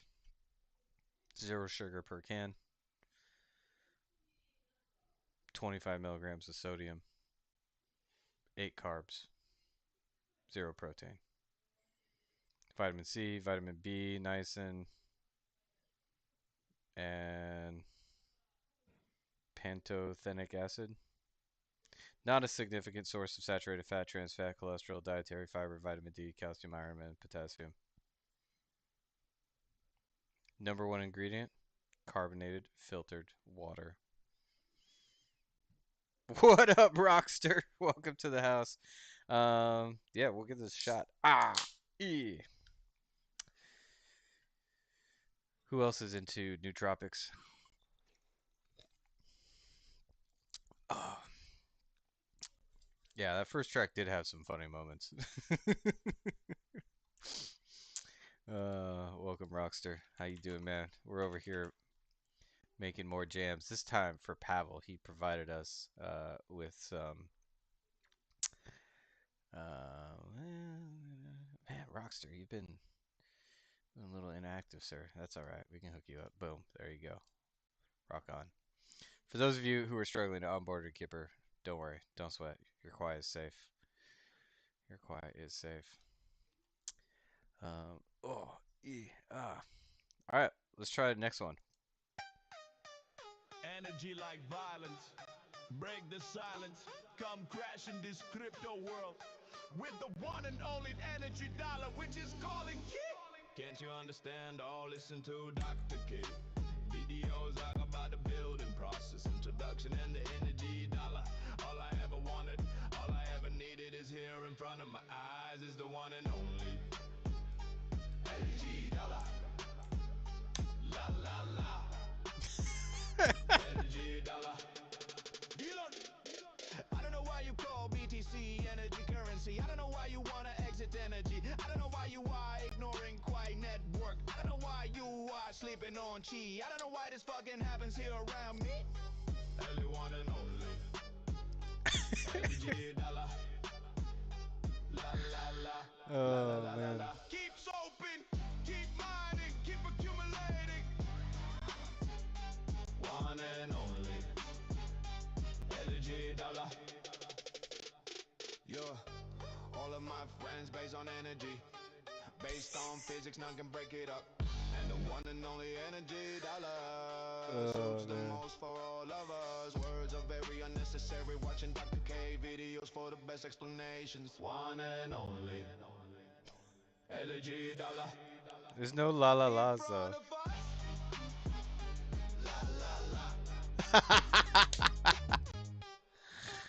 uh.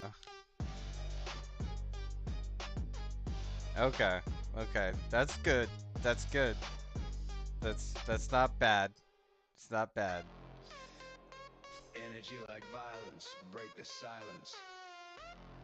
Come crashing this crypto world with the one and only energy dollar, which is calling key. Can't you understand? Oh, listen to Dr. K. Videos are about the building process. Introduction in the energy dollar. All I ever wanted, all I ever needed is here in front of my eyes. Is the one and only energy dollar. La la la. Energy dollar. La la la la la la la la la.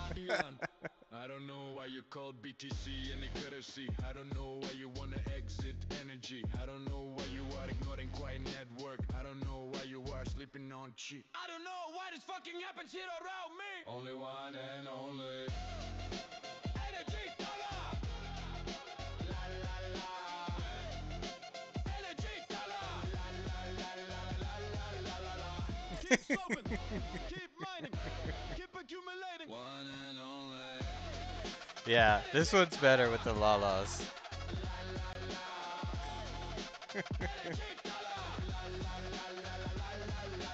You, all of my my friends based on energy, based on physics, none can break it up.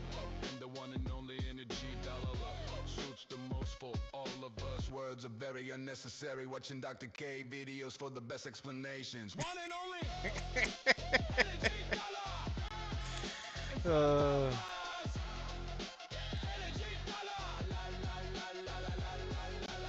All right, all right, all right. We're gonna send this Energy one. like violence, break the We're gonna silence, come we're gonna send these two, this one and the first crashing one, to yeah, we're gonna ship these over to Pavel. See what he thinks. See what he thinks.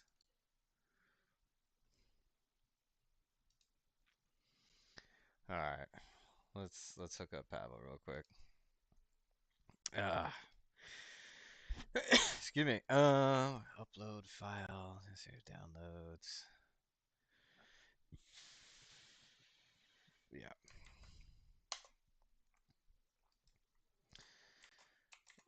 What you think, Pavel? Guys, racked out right now, sleeping. Anyways, Christopher dropping some alpha, guys. Sounds like the chi pool is up and running over at Alpha Mine. So if you are interested in mining some chi, go check out Alpha Mine's Discord server for all the details. Where was I? Where was I? Okay, Christopher's sharing another link. Let's check this out. Boom, boom, boom, boom. Copy link. What do we got? What do we got, Christopher? Vivek for real. Uh-oh. Vice President JD Vance said China doesn't like Bitcoin. We should be asking ourselves, why is that? Why is our biggest adversary such an opponent of Bitcoin? If the CCP is leaning away from Bitcoin, then maybe the US should be leaning into Bitcoin.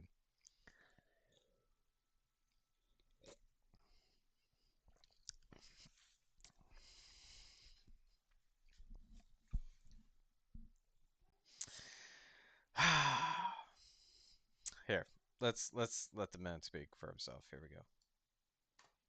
Oh, am I muted? Stand by. Is going is as a strategic, but I actually think that where Bitcoin is going is as a strategically important asset for the United States over the next decade. It's one of the reasons why President Trump, with the help of our great AI guy, David Sachs, it's one of the reasons why we started the Bitcoin Reserve, because we want to start to put in motion the strategic importance of Bitcoin for the United States government.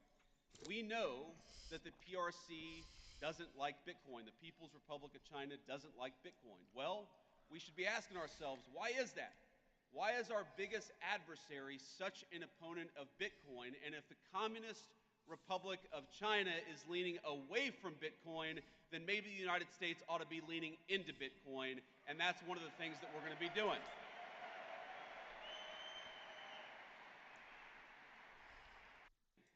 Yeah. Oh, man. Christopher, one of these days, love to get like everybody on a stream to talk about this. So many thoughts, so many thoughts. I'll be honest. Like my first thought was like, thank God they're complete and total fucking idiots, right? Like, because why is the CCP like cracking down on Bitcoin? Because they don't want a competition to their own currency. That's why, right? Um, but we don't have that problem in America because our government actually doesn't control the money. The banks do. So, thank fucking God that our politicians are giant fucking idiots when it comes to our monetary system. Like you have to like know that they understand it, but they clearly don't think too hard about it.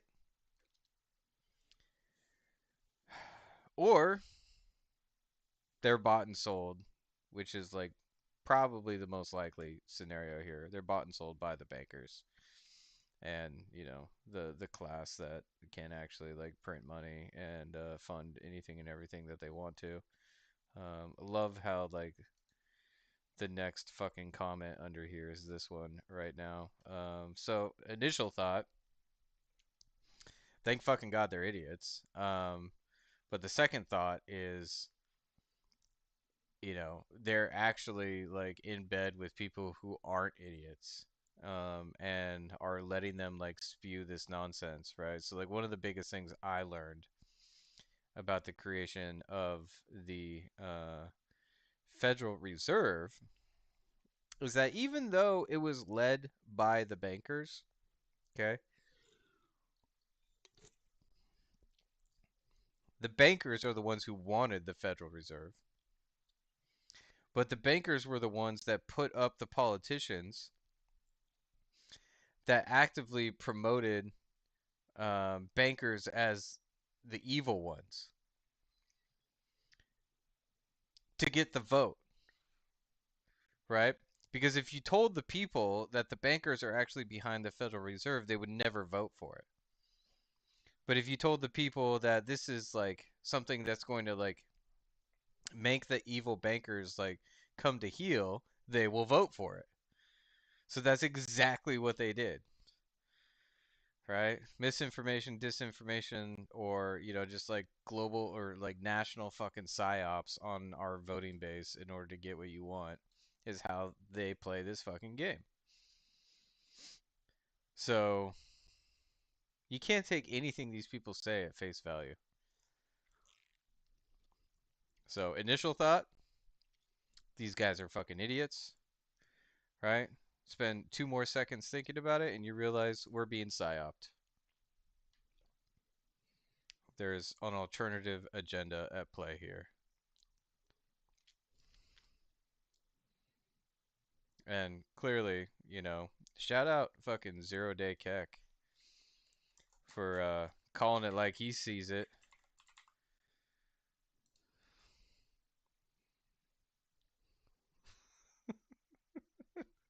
This is fucking. Oh man. Yeah. Shout out 0 Day Keck for calling it like he sees it. Weird stuff happening. Weird stuff happening. The block size wars change Bitcoin forever. Anywho, yeah, we should absolutely go deep on a stream one day. That would be a total blast. In other news, rebuilding the indexer, resetting the database totally broke our end-to-end test here. So uh, we're firing off a new one. It'll be if everything else goes smooth, it'll be like about 4 hours before we get these results. So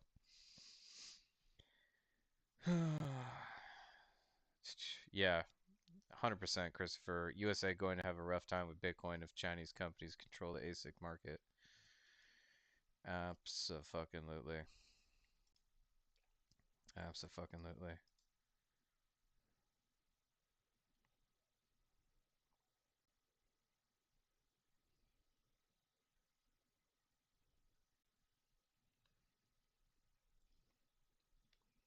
Yeah, something's going on with Kipper, guys. Apologies. Just know, have confidence in the fact that every tip that I send you, every tip that flows across the system, if you haven't successfully signed up for Kipper yet, is held in an escrow contract just waiting for you to claim it. So none of those funds are lost. Nobody has access to them but you. So we'll get this resolved shortly. Hang in there, folks. On top of that, guys, retweet this stream. We got tons of freaking hardware wallets to give away here. Don't forget, I've given away 2 so far. So shout out to Crypto Vegeta and Double D for winning some Tangent hardware wallets. But we got a lot more to give away. Spread the word. Bring more folks in here. Let's get them onboarded into Kipper.money. And let's see here. I think at 1,100 followers, we got what is that, 83? 83 followers to go before another Kipper giveaway. So not bad, not bad. All right, we made this song. Uh, I'll hang on to those for now. Meanwhile, let's kick this back off. What's next on the plate, guys? Let me check that box. Turn the volume down a little bit. There we go. Check that box. Boom, boom, boom. Okay, cool. We're still building, still building. Let me check in on the Nook. Yeesh. I think this thing is overheating.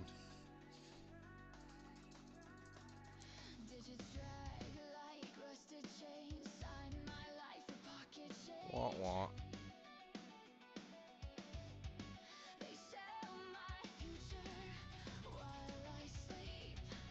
Poor Nook.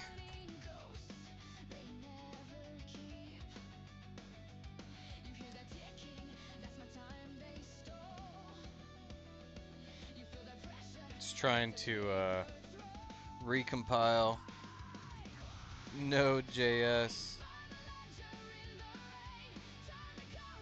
and is freaking struggling. It got a lot farther than it did last time.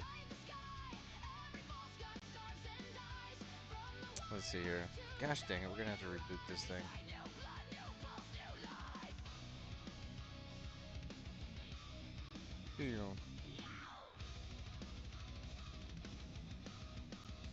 Should I crack this thing open? Spray it down? Let me look at this.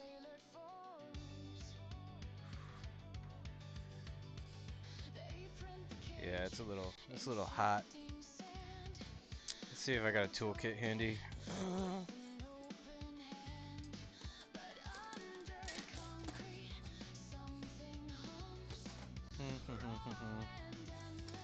Thought I had a toolkit handy. Here's something. Let's see here. Yep, this might work. Alright guys, we're busting open the Nook. Yeesh. Oh, that is not the right tool. Want want. Doesn't look like any of these are the right tool. Let's look. Let's look. Will this work? No. Too big. Let's see, will this one work? Hey, there we go. Let's crack this open real quick.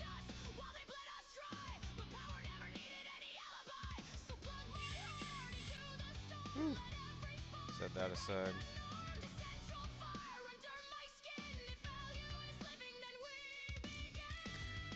Don't lose the screws, Matt.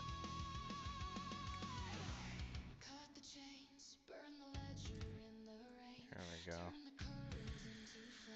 6 screws to pop the top. Let's unplug the power. That would be smart. Don't want to fry the only baby we got.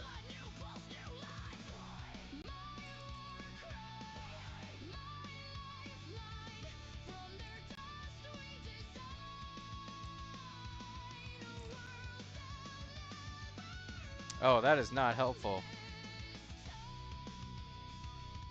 It is dirty though. Yeah, let's just hit this from multiple angles, shall we? Here we go. Whew, this thing is warm. uh,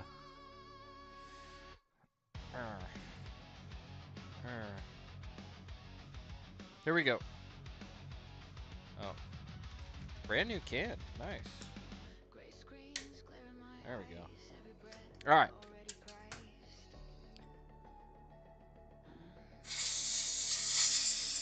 Scared the cat. Oh yeah, we got some dust in here.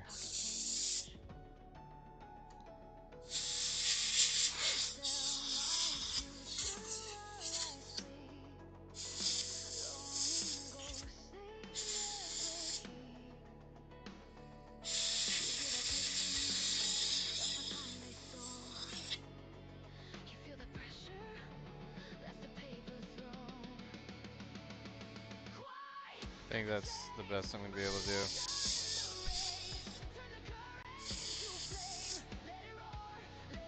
Alright. Well. Didn't even need to pop the lid for that one. Let's see here. This goes here? Yeah, that's gotta be right.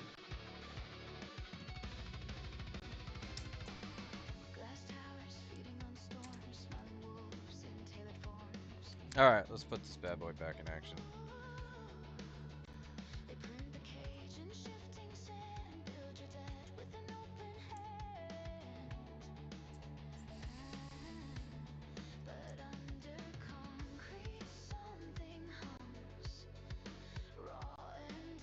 Boom. Uno.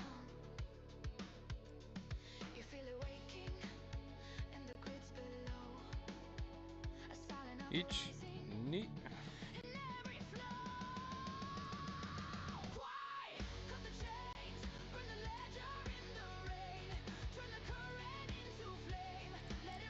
Come on. Each. Neat. Son.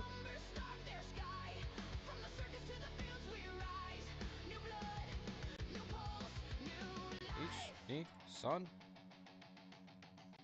Yun.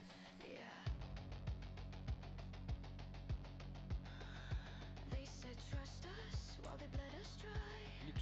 Neat. Son. Yun. Go.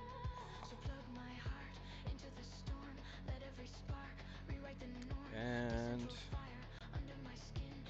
Roku.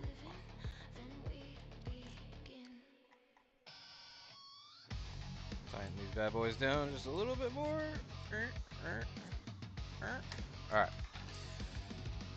Oh, come on, Nucky. You can do it. I know you can.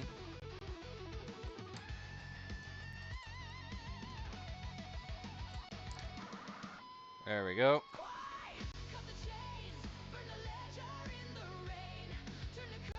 Powering on. Alright.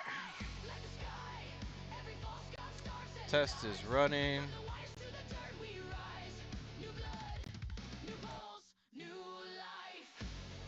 Have you tried setting up OpenCloud? It sucks. You spend hours configuring Docker networks, managing APIs, and setting up random Veronica. plugins like Inspire. That's You awesome. can't play Russian root with your computer just to use the most powerful AI out there. It should be easy. Enter Nova. It's a one-click, zero-trust workspace that runs directly on your machine. No cloud setups, no security. Boom. That's looking pretty good, Veronica. Good work. Good work. Alright, let's get this thing up and running again. Gosh dang. Alright, screen. Let's update. Alright, that's running. Oops, we gotta mount EFI. Let's try this again.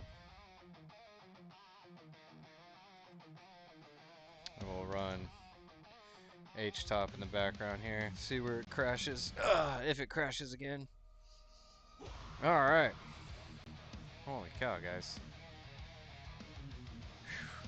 You know what? What am I, like, not even halfway done with this thing?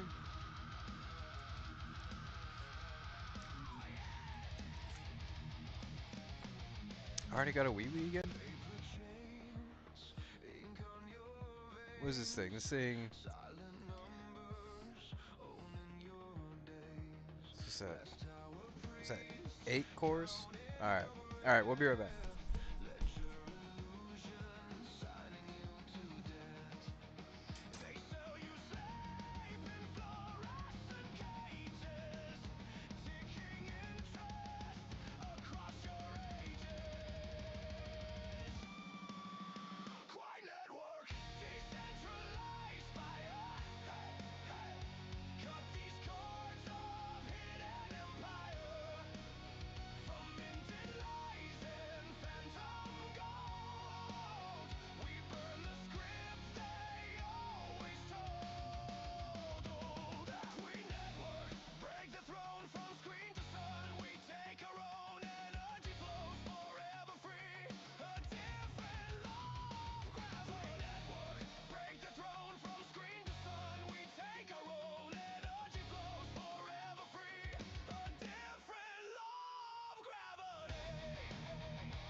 All right, back in action here. Oop.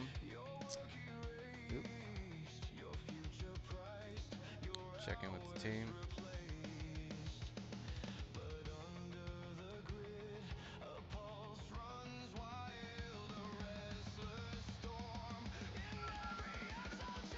All right, looks like progress is being made over there. Oh, getting a ping.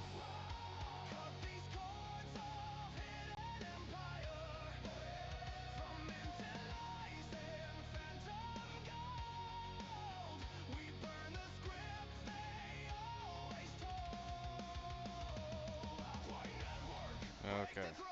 All right, we got a contact.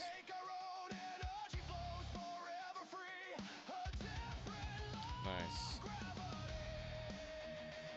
Nice. All right, we got to send an email to the Free State Project. Let's go. Let's see here.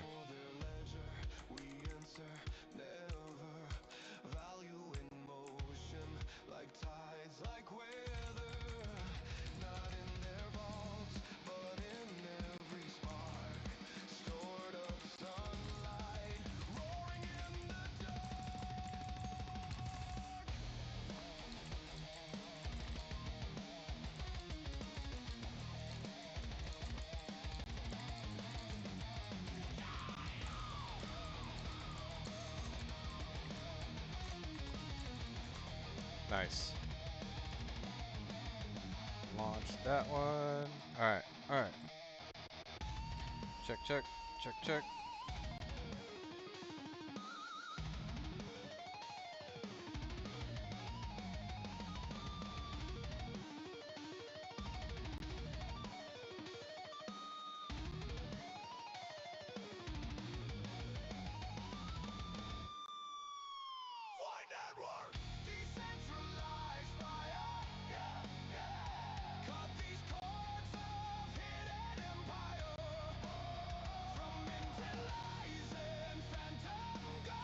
Alright.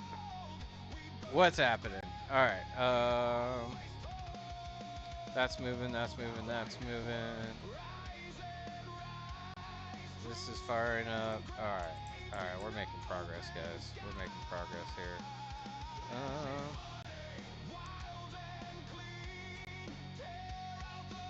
Okay. I need to check in on my dev space here. A long time ago, we started a dashboard project, which I really want to pick back up. But I need to find it, is what I need to do. Not that one, not that one.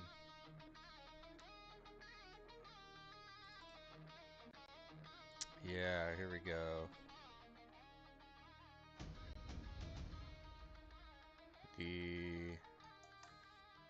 Oh, no, what I actually need to do, guys, is I need to help out some folks in the ecosystem who have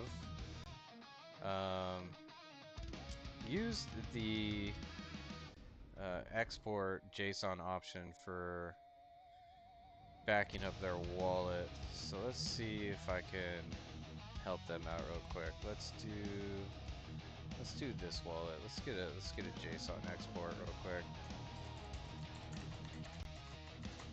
Maybe we can build a simple tool to help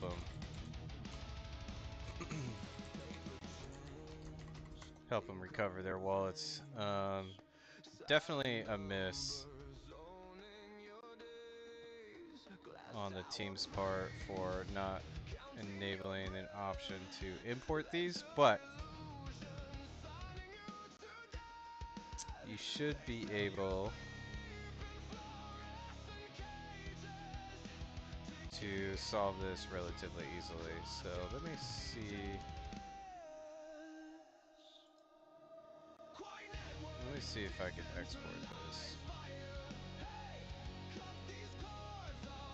Export as encrypted JSON. Enter password to encrypt. Test 1, 2, 3, 4. Okay. So we have an encrypted JSON. Let me fire up Cursor. And let's create a new program here.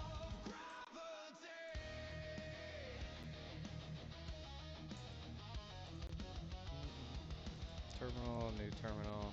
Alright. Dev space, sandbox, make directory, Pelagus, JSON, reader.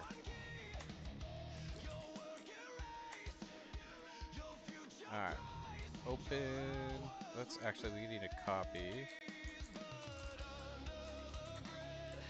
Account. And now let's open project. Sandbox. Here we go. All right.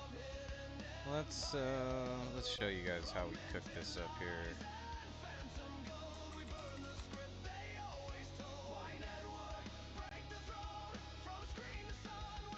All right. We are cooking. Let's shrink this down a little bit. And we'll make this readable momentarily. Composer 1.5 now available. Nice. Nice. Alright, so here we go, guys. It's pretty simple. Let's, can I zoom in a little bit? Yeah, let's zoom in a little bit. Alright. We need to build a tool, preferably in JavaScript, for reading an encrypted JSON. Should be typical key store format.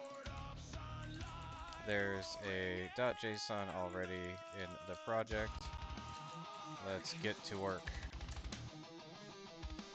Let's get to work!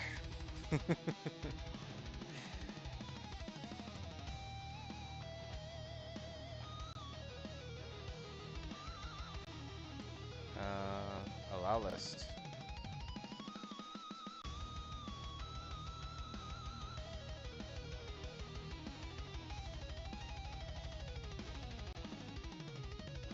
Here we go.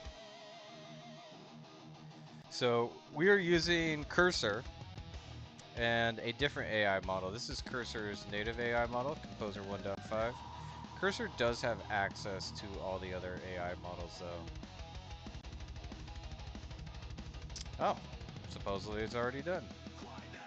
Let's try this. New terminal. Here we go, guys. So it says run npm run read. Password.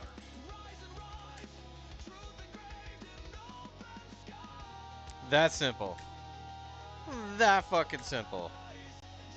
Boom. Boom. Okay. Let's update it to allow passing a path for the encrypted JSON. And add a README to the project. What up, Denvium? Welcome to the chat. Glad to have you. Let's hook you up. Good, sir. Boom, boom, boom, boom, boom, boom,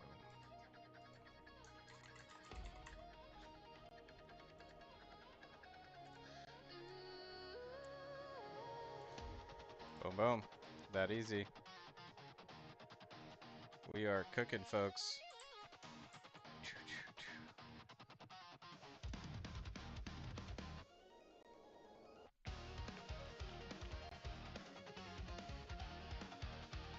Alright, let's check out this README. Here. Keep. Keep. Oh. Oh.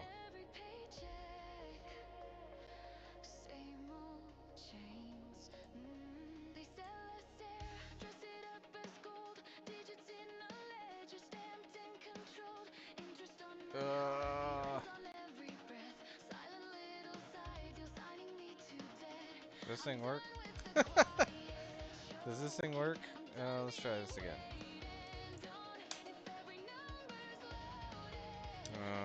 Whoops. I think I undid some changes. Re-review and update as necessary. That's one of the problems. This is one of the things I don't like about Cursor is I have to like approve every change, and sometimes I click the wrong button.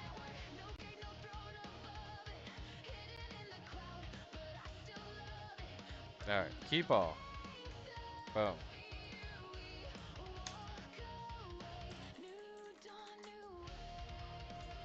Easy peasy. Easy peasy. So now if I do node read key store, boom, that also works. All right. Cool beans, guys. Cool beans. That was easy enough. Easy enough. Okay. Okay. Let's add a dot get ignore.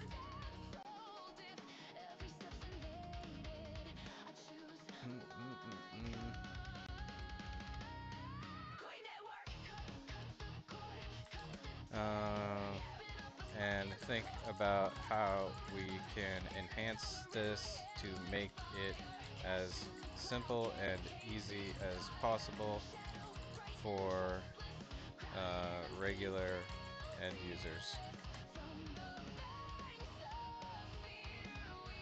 What up, Trexium? Welcome to the chat. Glad to have you. Let's rock through this.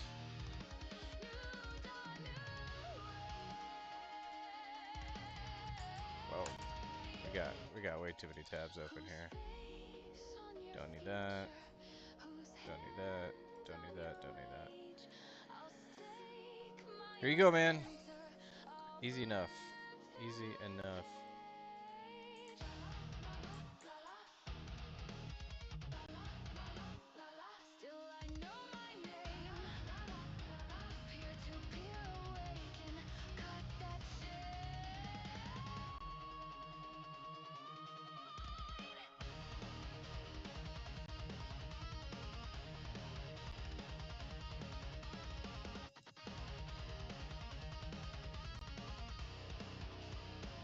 That's the get ignore.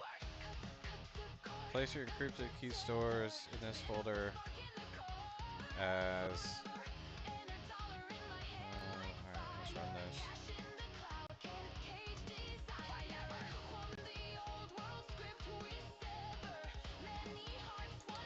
Let's change the name of the encrypted key store to just encrypted.json. Update scripts to use this instead of account dash yeah.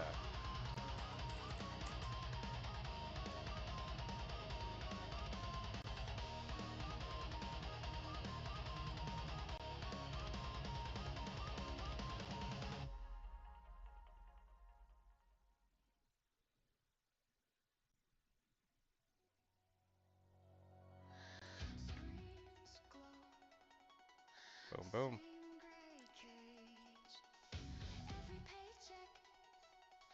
All right, let's try it. npm run read.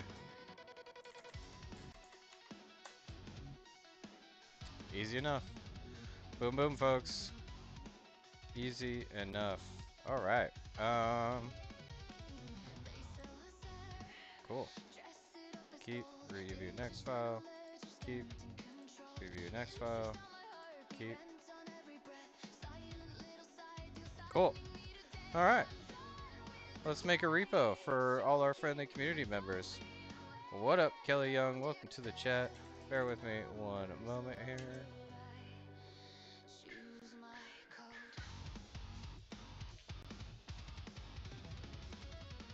Copy link.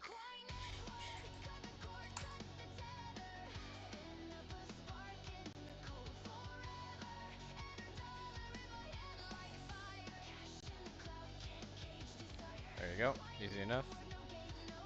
Okay, so let's make a new repo. Repositories. New. Call it Pelagus JSON reader. Read encrypted JSON files from the Pelagus wallet. Easy enough. Create repo. Oh. Oh. Alright. Let's go back to cursor. Let's check out this git ignore.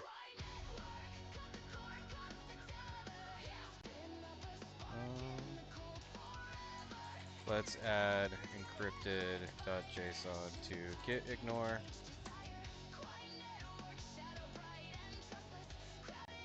Keep. Let's add an MIT license.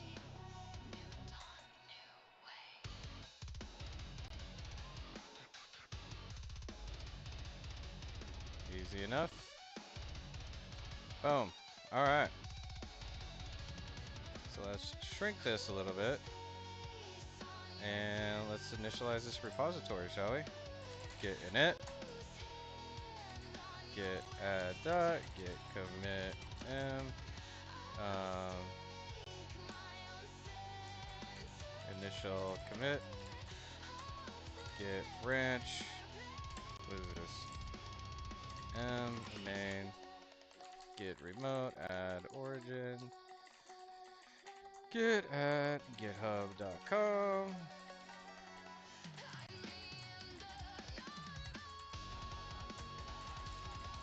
Push and view. Origin main. Refresh this.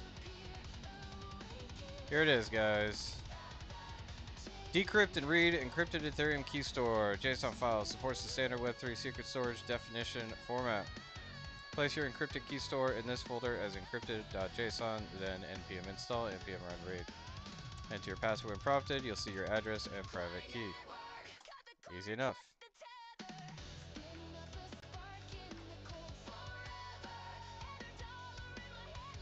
There you go. There you go, guys. Knock that one out. There we go. Alright, let's hook up. Where was this chat happening? Was it in development?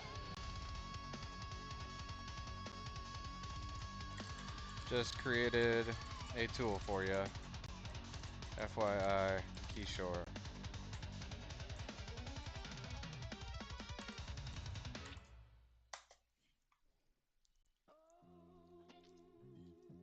There you go, guys. There you go. Boom, boom. Knocking it out. Alright. Next thing we want to do is I really want to test Wallet Connect for Tangent. Yeah, let's see here. Every thread another chart, every reply another part. They all scams, they screaming caps, never read a single patch. We ship code, they ship memes. We build blocks, they chase dreams. White paper, dog-eared one. You skim titles, I read forms. Talk consensus, you talk coins. You want clout, we want joints. If you dim waves like stormy seas. Cool, cool. What's next, guys? Oh yeah. Let's see here. Let's open this Wallet Connect demo and take a peek at this. See what current state it's in. Let's see, terminal, new terminal.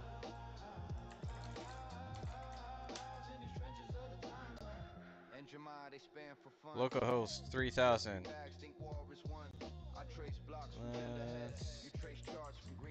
do this. Spaces full of echo smoke. I drop proof, they drop jokes. They say moon with every dip. I say throughput. Finality scripts, they chase mascots. All right. Let's see here. Do we have? No, we don't. Let's let this fire up real quick. Boom. All right. So let's add a new window here. Burner. Create next step. Is that what it is? Here it is. Yep. All right.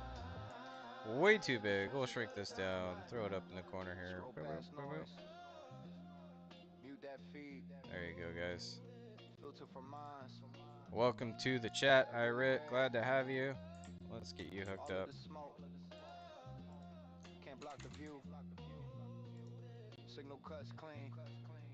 Here you go, guys. Day 38. 1 minute ago, just in time for the Lunar New Year, the year of the Fire Horse, or the year of the Dark Horse. That is Quai Network. Love it. Love it. All right. Here's the current state of our Wallet Connect demo. So, looks like we can use Pelagus Wallet. This is dope. This was not here. This was absolutely not here a second ago. Connect. Nice. Nice. Alright. Disconnect. Connect. Pelagus. Connected.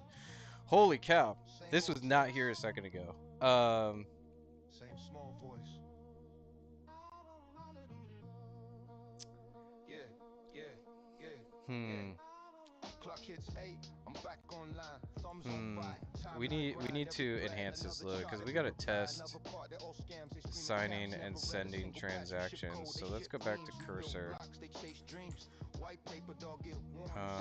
Okay.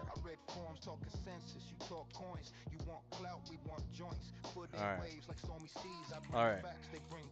Review the project in depth to gain understanding about what we're trying to build here. Ultimately, this project should be a complete test for Wallet Connect on Quai Network. It's currently functional, but we should update the page's meta, double check the README, and think about how we test sending a transaction.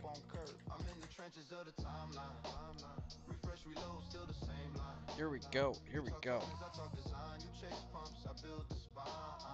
Cursor is cooking.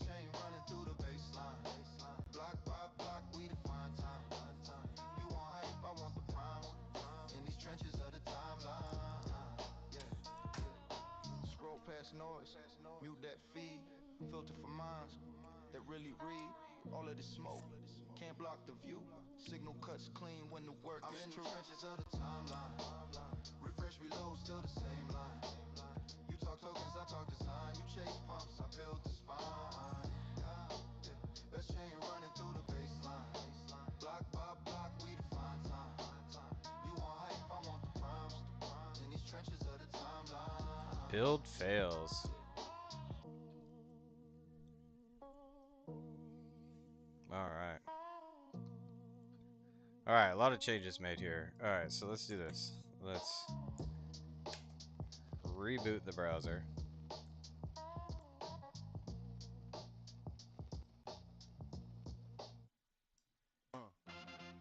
Yeah.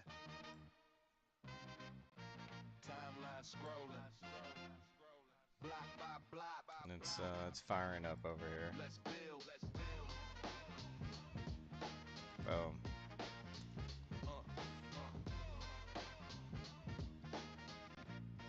Yeah. Woke up, charts up, coffee in the paper cup, spaces on mute. I'm just loading Change wallet. Disconnect. Connect wallet. Pelagus. Transactions require wallet connect. The injected connector, e.g. MetaMask, is read-only on Quai. Use change wallet and connect via MetaMask via QR code. Let's think about this for a second, because we're on mainnet.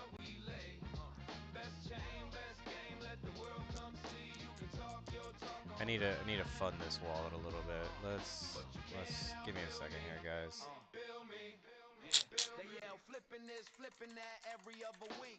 Pumping up a ticker, they don't even fully speak. Tell them post your research, they reply with a GIF. I reply with a white paper benchmark diff. Timeline full of hot tips, zero computation. I'm busy pushing updates, stress testing the foundation while they farm like I farm blocks. That's a different deed. You farm followers, I farm actual speed.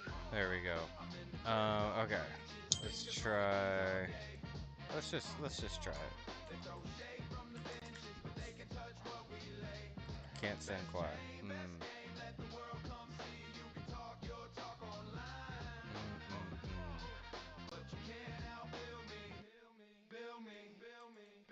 Scroll past the noise, your stats on the screen. Real ones in the chat, keep the mempool clean. They clap for a We also have an issue here. in the code, they stuck in the thread. I'm running in the node.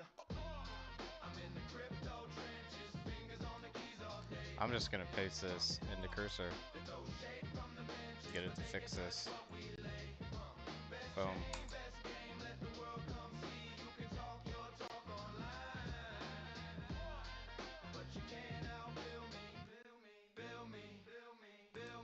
Okay.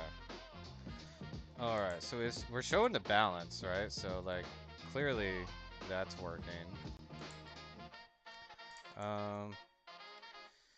Right now, the project assumes injected connectors are read only. This is likely untrue at this point.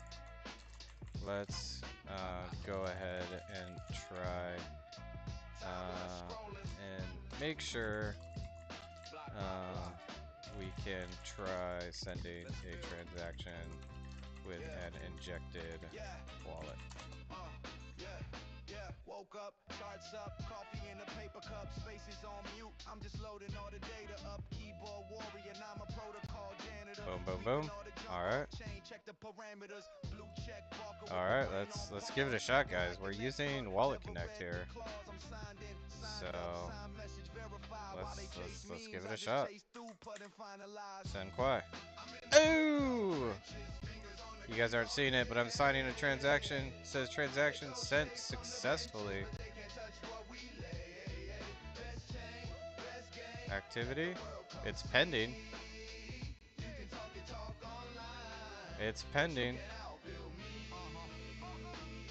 They yell flipping this, flipping that every other week. Pumping up a ticker, they don't even fully speak. Tell them post your It's pending. Reply with a gift. I reply with a white paper benchmark diff. Timeline full of hot takes, zero computation. I'm busy pushing updates, stress testing the foundation while they farm likes I farm. Looks like it went through. All right, let's check this address. Boom. We got some Quai. All right, hell yeah, it freaking worked, guys. Check that out. Cool. All right. So what we really need to do here is we need to get this on prod, so we can test with the Tangent hardware wallet. That would be really cool, right? Right? That's freaking awesome, actually. So first of all, what up, Bad Tie? Welcome to the chat. Glad to have you. You guys are regulars at this point. Farming me for that freaking crypto. That's okay. That's what we're here for. That's what we're here for.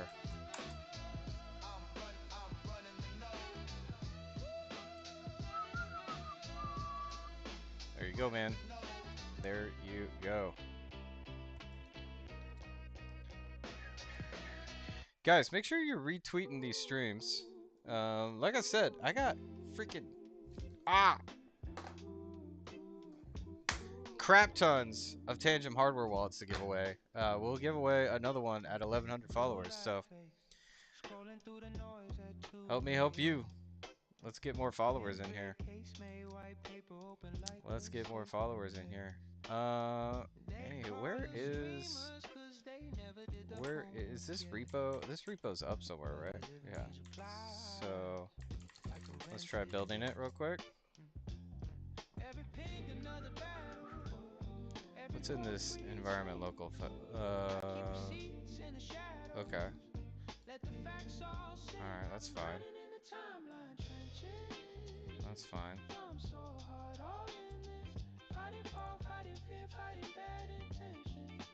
truth don't change, let the legend speak. Best chain in the world, that's a rare technique. I've been grinding in the Okay, that didn't work. Try building the project. They chase shiny things, Build the new bag, project. same bag, Build the same project. shallow tape. Echo talking points memorized, but they never calculate. They throw shade in a language they barely even understand. I just breathe, drop links, let the data Oh man, already got a freaking response. every chart another canvas, every thread a seed. They bring heat without a compass. Oh, no Pork Fest this year. Oh no. Oh no. All right, they're working hard on some last minute efforts to see if it can be averted before a final announcement, but it looks likely that there will be no Pork Fest this year due to lack of suitable venue. Dang. Dang, that's a bummer. Let it scroll, screens glow, but the numbers cut through. You can bluff all day in a room full of doubt, but the chain stay clean and the truth shakes out. Dang, what a bummer.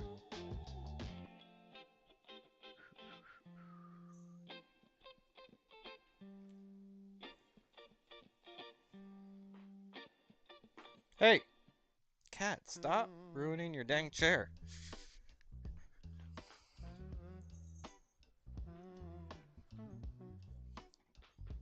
Hey, I'm not getting you another chair. I'm not getting you another chair. Alright, where are we? Where are we? Trying to build, trying to build. They call us dreamers, cause they never did the homework yet. But I live in these replies like a rented desk. Every ping another battle, every quote tweet swing. I keep receipts in the shadow, let the What? facts all sing. Yeah, I've been grinding in the timeline trenches, thumb so hard, all in this fighting fog, fighting fear, fighting bad intentions. Got the truth on chain, let the ledger speak. Best chain in the world, that's a rare technique. What? I've been grinding in the timeline trenches. They chase shiny things, new bag, same shallow take. Echo talking points memorized, but they never calculate. They throw shade in a language they barely even understand. I just breathe, drop links, let the data land. Every chart another canvas, every thread a seed. They bring heat without a compass. I bring proof, I bring speed. I've been grinding in the timeline trenches, thumbs Are you building? hard, all in this fighting fog, fighting Yeesh. fear, fighting bad intentions. Got the truth on chain, let the ledger speak. Best chain in the world, that's a rare technique. Really want to test, make sure wallet connect is working with tangent. You're being annoying right now. That's what you are. You're being annoying.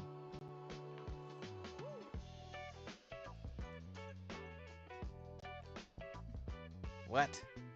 Ah. All right. Cat's on one. I'll be right back.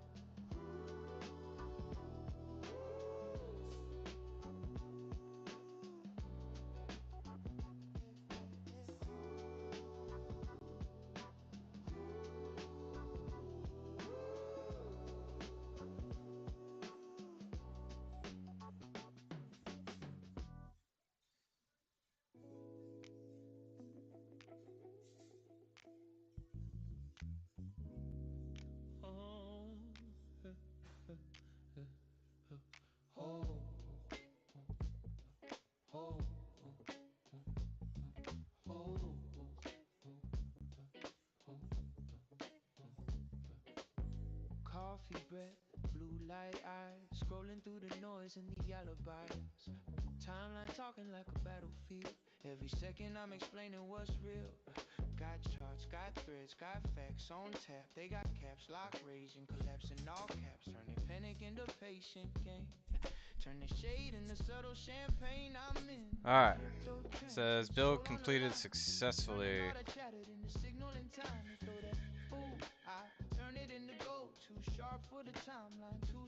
Alright. Cool. So I can npm run start. And it's up and running. And I can go over here and refresh. Refresh. There it is. Boom, boom. How's my day going? We're good, man. Got a lot going on over here. Trying to build a few things for the community. So hopefully they get some benefit from that. Right now we want to test Wallet Connect. The Tangem hardware wallet uses Wallet Connect, and Wallet Connect fully supports Quai now, so we want to make sure this demo is fully functional, so builders can start using Wallet Connect. So that's up and running. I just need to.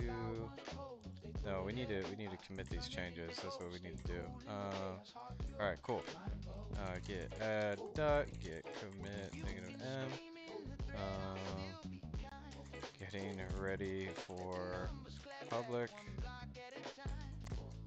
Get push. Cool beans. Alright, let's see if we can throw this up on Vercel somewhere.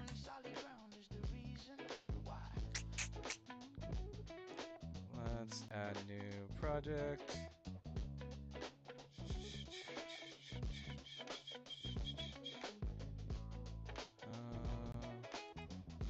I gotta adjust some GitHub permissions here. Oh, where's my security key? Stand by.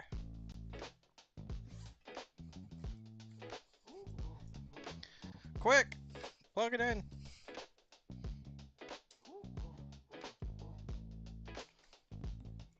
Oh, man.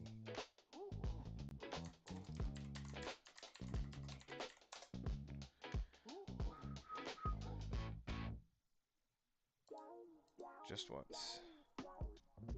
Alright. Let me get this. Quai wallet. Connect demo. Boom. Save. Import. Environment variables. We need to add an environment variable here. Which one are we adding? This one. Boom. Deploy! Every second I'm explaining what's Deploy! Got threads, got facts on tap. They got caps, lock, rage, and collapse in all caps. Turn that panic into patient game. Turn that shade into subtle champagne. I'm in the crypto trenches, soul on the line. Turning all that chatter into signal in time. They throw that FD, I turn it into gold. Too sharp for the timeline, too smooth to fold. I'm in the crypto trenches, watch me rise slow. Building something honest while the loud ones pose. They throw that FD, I turn it into gold. Stay cool in the chaos, heart pure, mind bold. They swear they token is the second son, but they never read a page of the work we've done. I talk throughput, safety scale. They talk memes and a promise on a paper trail. Dan says Tangent wouldn't connect to Zebet card for Quai. Had to use Pelagus. Interesting. Yeah, I'm not really sure.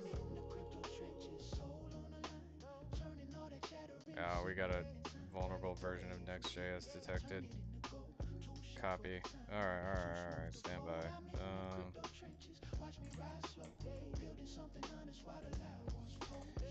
Let's review all the packages to make sure we're stable and secure.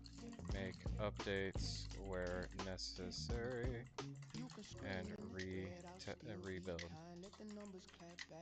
to ensure it all works. Yeah, we built this a while ago. Ooh. Good thing we do this. Good thing we do this. Dan says hasn't tried since Change Hero. Yeah, so Zebek. Again, you can top up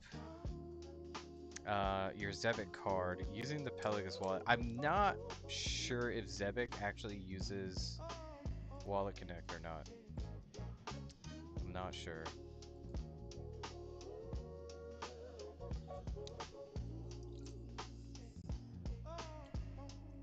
But I know Tangem supports Wallet Connect in their actual wallet. So you should be able to browse to websites in your Tangem wallet and use your Tangem wallet to interact with websites that use Wallet Connect. Hopefully that makes sense. Yo, KWHY, cut the cap, you lag, and I split the map, slice on chain, shed, and 3 locks on the vault, triple check that key, Yeah. 3 hours Alright. on guard, who you trying to breach me? Native code on the metal, I don't beg for a crutch, you a payment postcard, I'm a world you can touch. Yeah, so we'll have to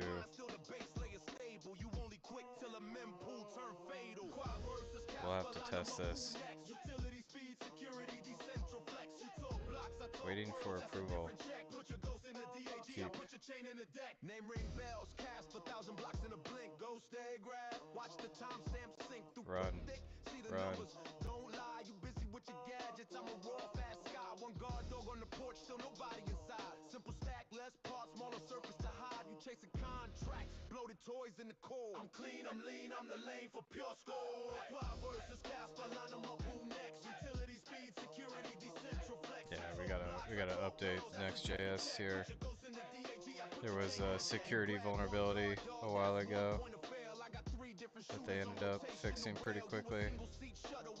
But we built this project before that, so. Real builders need opcodes baking the base. You flex ghost egg math like a college essay, but you can't run logic. You just pass and There pray. we go. Where your contract? Side hacks, maybe later. Where your shields at? One loan, validator. Who you trust, fam? Bro, not talk. Whole map sliced up. Still one chain, one clock. Quai versus Casper, line 'em up. Who next? Meanwhile, we'll check in on the indexer test. Alright, passed phase 4, on to phase 5. Failed phase 5, on to phase 6. Cool. Cool beans.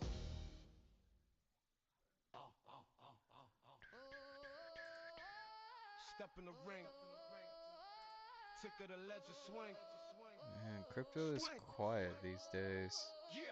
KWHY, cut the cap, you lag, and I split the map in slices on chain shag. Run. 3 locks on the vault, triple check that. Come on, Cursor, you could do it. Who you try and breach me? Native code on the metal, I don't beg for a crutch. You a payment postcard, I'm a world you can touch. Speed in my spine, still the base layer stable. You only quick till the mempool turn fatal. Quai versus Casper, line 'em up, who next? Utility speed, security, decentral flex. You talk blocks, I talk worlds, that's a different check. Put your ghost in the DAG, I put your chain in the deck. Audit. Name ring bells, cast 1,000 blocks in a blink. Ghost day graph, watch the timestamp sync. Throughput thick, see the numbers don't lie. You busy with your gadgets, I'm a raw fast guy. One guard dog on the porch, still nobody inside. Simple stack, Run. less parts, smaller surface to hide. You chasing contracts, bloated toys in the core. I'm Let's clean, see here. Check I'm the lean, time. We I'm the can do lane this, for pure guys. score. We can You do grab this. We one could guard dog, test that's 1 point of fail. I got Tangem 3 on different Wallet shooters, Connect so on Quai rotation the before rail. the You a end of the single day. seat shuttle, I'm a It's shorted totally rail possible. line. Every Totally carriage moves possible. parallel, still stay aligned. You can count your blocks, I count naps and states. Real builders need opcodes baked in the base. You flex ghost egg math like a college essay, but you can't run logic, you just pass and pray. Where your contracts, side hacks, maybe later. Where your shields at? One loan validator, who you trust, fam? Crow, not talk. Whole map sliced up. Still one chain, one clock. Where your contact? Where your shields at? Where your trust at? Whole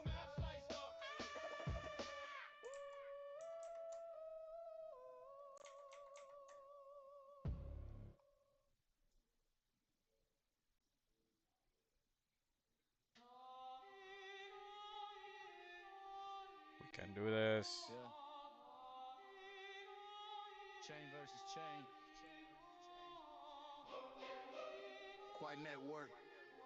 Casper. Step in the ring. All right, can we build? Look, names Quai, split blocks like a surgeon. Shards in formation, whole squad converging. 3 locks on the vault, triple check that key. You one pad on the door, talking about secure to me. Native code on chain, I don't beg for permission. You still dreaming about contracts, I'm already in production. Your ghost day chatter just sound like fiction. I scale Build while you failed pray that the mempool listens. Speed on tap, I'm a lane with a because of fast Webpack pass. You a errors. single file line, no chain with a bad pass. Central to the core, many roots in the atlas. You a one road town trying to flex on the masses. One network, shots cut deep, triple lock doors, you barely got a key. On chain brains, I'm a live machine. Casper talk big, but it's all in a dream. Quai Network, I don't lag, I lead. You still haunt blocks, I just harvest the speed. Utility security, I run the whole scene. Casper in the corner with a half-built There it is, guys. Why you mad? Ghost they can't save you. One Privacy card on the panel page is and he out. already laid. Let's check it out. All right, all right. This was a fun one to listen. I didn't get to listen to the whole thing, but there were definitely some bangers at the end there. Let's go YouTube. YouTube. Here we go, guys. Boom. Come on. You can do it. Oh man, we got too much going on over here. Quai Network. Here it is. We got Let's Dr. K go. from the Quai Network. We got Joel. He's representing Dash. And just, I see Joel as kind of the bridge between these projects. So, Joel, I might actually put you in charge of hosting this. 100%. Joel Would is you a be down to do bridge. that? I would just like, to have a convo with the different projects. At some point, I would like to have a conversation about, what Quai is doing with proof of work and how it could potentially be used in Monero. And I'm sure other topics as well. So some proof of work conversation between Arctic and Dr. K. You get video here in a So second. yeah, we guys, have don't Arctic worry. representing Monero. We have Gombat representing Xano. We have Joel, who's going to be emceeing this and representing Dash at the same time. We have Dr. K from the Quai Network. We have the Pirate Chain guy. Daniel, I'm sorry, Daniel. We have Daniel of Pirate Chain. Is Beldex around? Does Beldex want to come on up? I don't think all right. Okay, no pressure. But do you want to be on this too, or what do you think? It might be you could jump in if perhaps if it leads to that conversation. Yeah. All right. And I will let Joel run the show here. And then I'm sure we can have a good Q&A, so we'll go down some interesting paths, I'm sure. There we go. That should be a little bit better. So, hey, everyone, ladies and gentlemen, and other, take your seats, and we'll get going. So, no fixed agenda for this, but this is a great time to sort of learn any itching questions you had about privacy in general, but also about specific projects. So, I will kick this off with, again, whoever wants to go first, kind of a bigger picture question of what do you think, panelists, is the hardest thing about privacy to get right? What's the hardest thing? Who wants to go first? There we go. Dog. There we go. Is that, turn it on. Hello. Yeah, I think the hardest thing is actually the metadata piece of it and just how you interact with the chain, because it's always an X consensus process. Not only is your privacy in many constructions dependent on it, but everyone's aggregate behavior is dependent upon it. And then that coupled with sort of the data requirements of UTXO based systems creates challenges to scale. Meaning, if my design criteria is always my mother, right? How do we get the privacy to the point that my mom can use it? I don't think we're anywhere close. And I think that's like the hardest part. Does anyone have any follow-ups to that? You want to? Well, actually, He kind of stole my answer. I was going to say metadata too, but I think I thought about it for a second more, and I'm more thinking that it's almost as privacy in general, not just necessarily in privacy coins. I think getting individuals, personal privacy, their OPSEC, for lack of another term, is really hard to convince people to take this stuff seriously. It doesn't matter if you're using encrypted messenger and paying for stuff with Monero, if you're posting your location and what you're doing on. Are we okay there? Yeah. Okay, it doesn't. Okay, turn yours off. Yeah, it doesn't matter if you're using all these cool tools that these amazing people are building, if you're just posting everything about yourself online, or if you're sharing viewing keys, or if you're throwing your address out there willy-nilly and linking it to your real world identity. So when it comes to, we really got to change the mindset of a lot of people out there.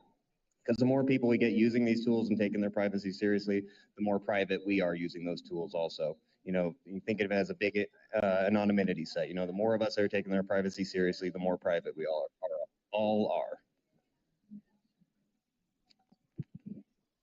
It's a bit of this question is the type of question that's a bit deja vu for me. I was in a similar panel in 2017 in Kyiv.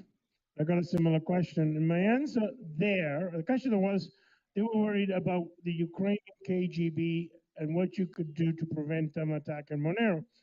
And my response, which is actually quite interesting differently, is you really have to look at how you're using Monero and the device that you have. And the biggest concern is you can have all the privacy you want in a blockchain. And you go back even to some of the comments about Snowden. The weakness in most situations is that end device that you have, especially if you're running proprietary software. The spyware that's in the device, the fact that they may get both your keys and steal your crypto, let alone be worried about privacy. I removed malware to steal and mine Windows from computers in 2011, and the holder of the computer at the time, and it was to steal Bitcoin. I had no idea what Bitcoin was. And so the biggest risk that I see is in the home device, in your devices, and who you give your data to, and what you agree in. There's end user license agreements. I suggest reading them. And you may start clicking, I don't agree. I found that very liberating myself, actually doing that. That is where the weakness lies. And as a follow-up to some of the other comments, are you posting your information, giving you your location? What's your risk model? Those are the kind of questions. And I come back again, it's your end device and your end activity, and that's the biggest risk that I see.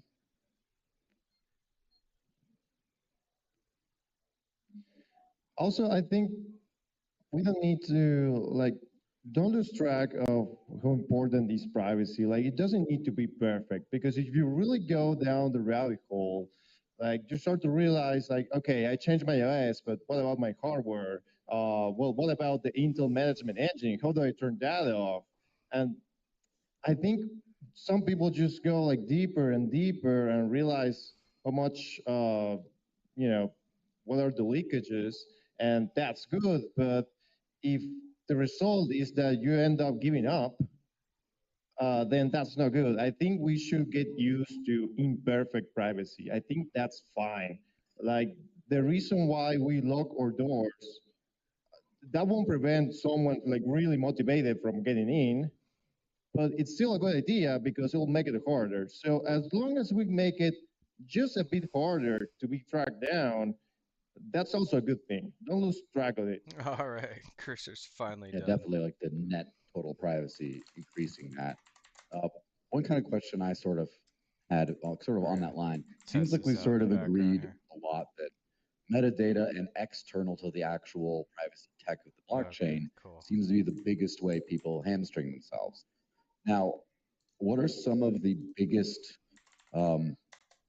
specific mistakes you've seen people make that screw up their privacy? And I guess I'll sort of go first with one thing I've seen. I've seen a lot of very pro-privacy people do things in the pursuit of privacy that really singles them out. Like, imagine going to a coffee shop and wearing a ski mask so you're anonymous and no one can see your face. Everyone remembers that ski mask guy you went and that the one guy who did it. Or even sometimes if you pay with cash, for example, if you're the one person that pays with cash every time, you sort of stick out, even though you're trying to get more privacy. So there's some of those kinds of behaviors. Who wants to add some other ones? I think timing, like privacy to me is a function of time as well. So like how many people swap their crypto into Monero and then immediately swap back. They don't get any privacy with that. Like, you have to be patient. Privacy also means patience.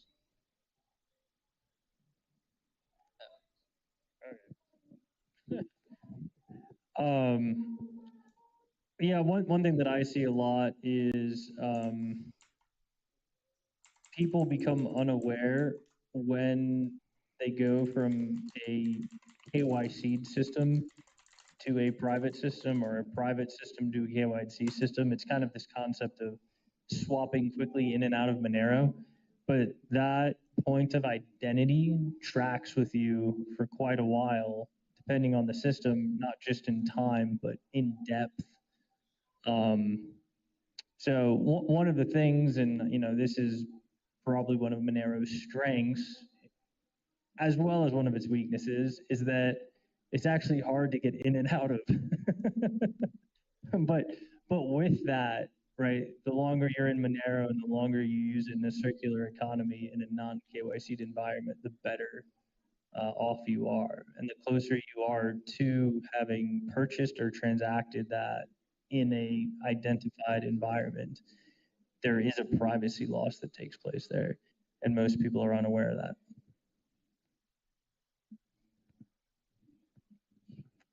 One thing I'd like to point out is there's a lot to be said for risk mitigation. You're not going to get rid entirely and create perfect privacy of the entire risk. But there are many small things we can do to do risk mitigation. For small transactions, paying cash is a good one. Now, for big transactions, no, I'd rather go with a credit card. That drives attention. So there's things that you can do to mitigate risk in a small level. The other one, as we mentioned, which is really interesting, is if you have a coin that blockchain surveillance companies claim they can trace, which they cannot do it reliably, and you got that like Bitcoin, for example, and you buy that with KYC, and then you swap it out for Monero, and you do not know where that Bitcoin is going to go. And so you want to, and so that's a huge risk. You don't know where it's going to go after you let go. One obvious example, if a coin already has a privacy structure built in, perfect example is Bitcoin, like perfect example is Dash, right here. You would take your Dash, put it through private send, then swap it for Monero, and the person who receives the Dash should do the same thing. What you've now done is you've linked the privacy pool of Monero to the privacy pool of Private Send and Dash. And that has an impact on both coins. Obviously, the smaller privacy pool is going to gain the worst. But interestingly enough, it also helps the bigger one, which is what I spoke about here. So this is a good example. If you're going to have Bitcoin Cash, you put it through Cash Fusion before you put it into swap it into Monero. I consider it very dangerous to actually swap any coins these companies claim they can surveil into Monero because I have no idea what's going to happen to that coin after I let go of it. If it's KYC in my name, that KYC is going to flow to me back. So that's kind of my comment on that. One thing I think people are doing wrong when it comes to private, or a lot of people, obviously not everyone, is they use a lot of really cool privacy tools and privacy coins and encrypted messaging and stuff like that. But then they leave it all on their device forever. And a lot of times they don't even wipe their device before they throw it in the trash. So for example, to have an encrypted messenger where they're never deleting their old messages. But what's far more likely for someone accessing your messages, even like on a clear web messenger or something, is that they get access to your device, or you throw it away, or somebody yanks your hardware out, and you still have all that information stored on there. You'll still have your wallet DAT files on there that they can restore and stuff like that. And I think a lot of, especially new people, they start using these tools and then don't think to delete the old information that they don't need anymore. And I run into that a lot with people who, I've used old device, people have given me old devices I try to set up for like mining Monero or something like that. And then I get in there and have access to everything, including the pictures I'm not supposed to and stuff like that. So it's like simple stuff like this we can do, just like deleting old stuff we don't need. And there's no reason to keep old wallets around, the keys for old wallets you aren't using and stuff like that. And, delete your encrypted messaging chats. And yeah, a lot of simple stuff like this, things people could do better.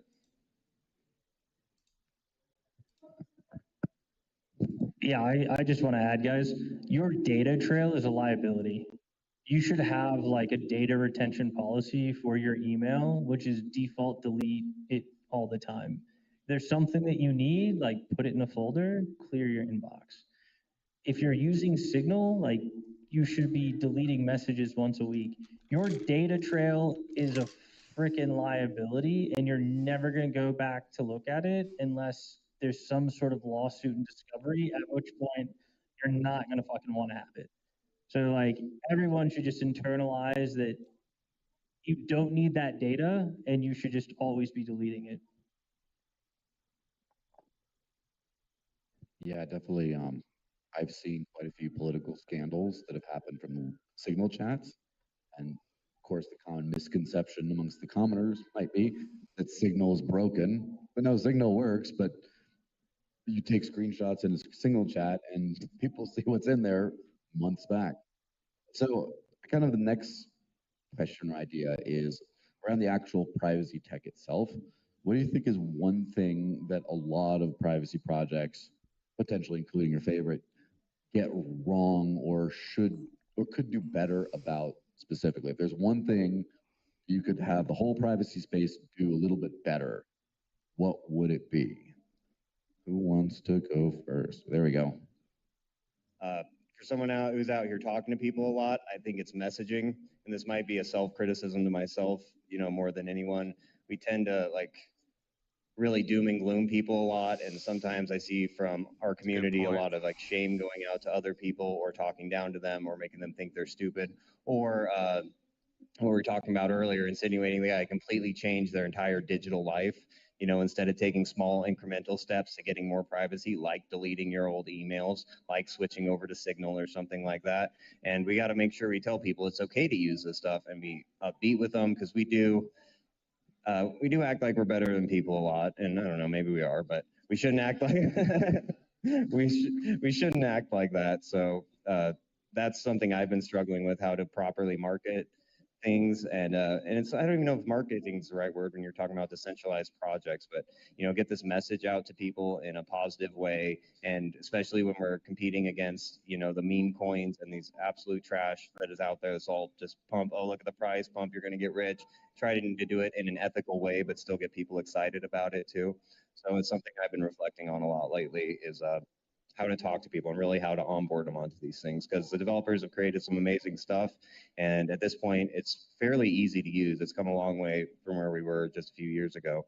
So I think now we really need to start focusing on messaging and showing people how easy it is to use this stuff.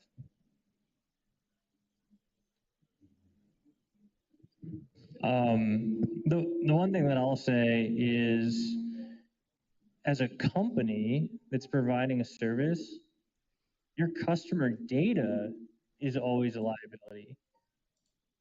So if you don't absolutely have to have information on your customer, you shouldn't even keep personal identifying information at all, right? It is much better to create a system that doesn't even have a back end. And then if anyone ever has to come and ask you about it, you can say, I don't know. So by default, like stop asking for email addresses, don't use servers that record IBs, and then you don't have to respond, or you can respond to a subpoena, you just can respond that you don't have any information relevant to it. So as like a designer of privacy tools, use the blockchains and don't keep anything. So I'm now curious in your opinion, have you heard about CK passport? It's basically a way of like using your passport to authenticate and no data about your passport gets like stored. It just proves that, for example, your passport is valid and from a certain country. So from a privacy perspective, Okay. I mean, this sounds good, but still means permission. Like I've seen Gonna privacy protocols use this major to, for refactor example, this wallet prevent connect out here. Russians from using their privacy. So what do you think about this practice? Okay. We need to stop using the language of the state in the perverted way Here's a that they banger are from Dr. changing K. perception of reality. When they say KYC, AML, it has nothing to do with crime. It has to do with surveillance so that they can continue to tax you. When they say that it's common sense gun control to prevent crime, it is so that they can control you and become fascist and you can't fight back. So let's not reinforce this trope that KYC has any good for society except to keep those in charge taking their pound of flesh from us. Boom. So every time someone says compliance, push back and say it's not about compliance. It's about them surveilling us so that they can keep their taxes on us in these separate systems. So what do I think about that? I think it's bullshit, and we shouldn't have to identify anything about our money. If we go back to the 1980s, they somehow fought crime, and they didn't have digital money. They didn't have SARS, and they had to actually do investigative work and not have this dragnet surveillance just arbitrarily violating the Fourth Amendment.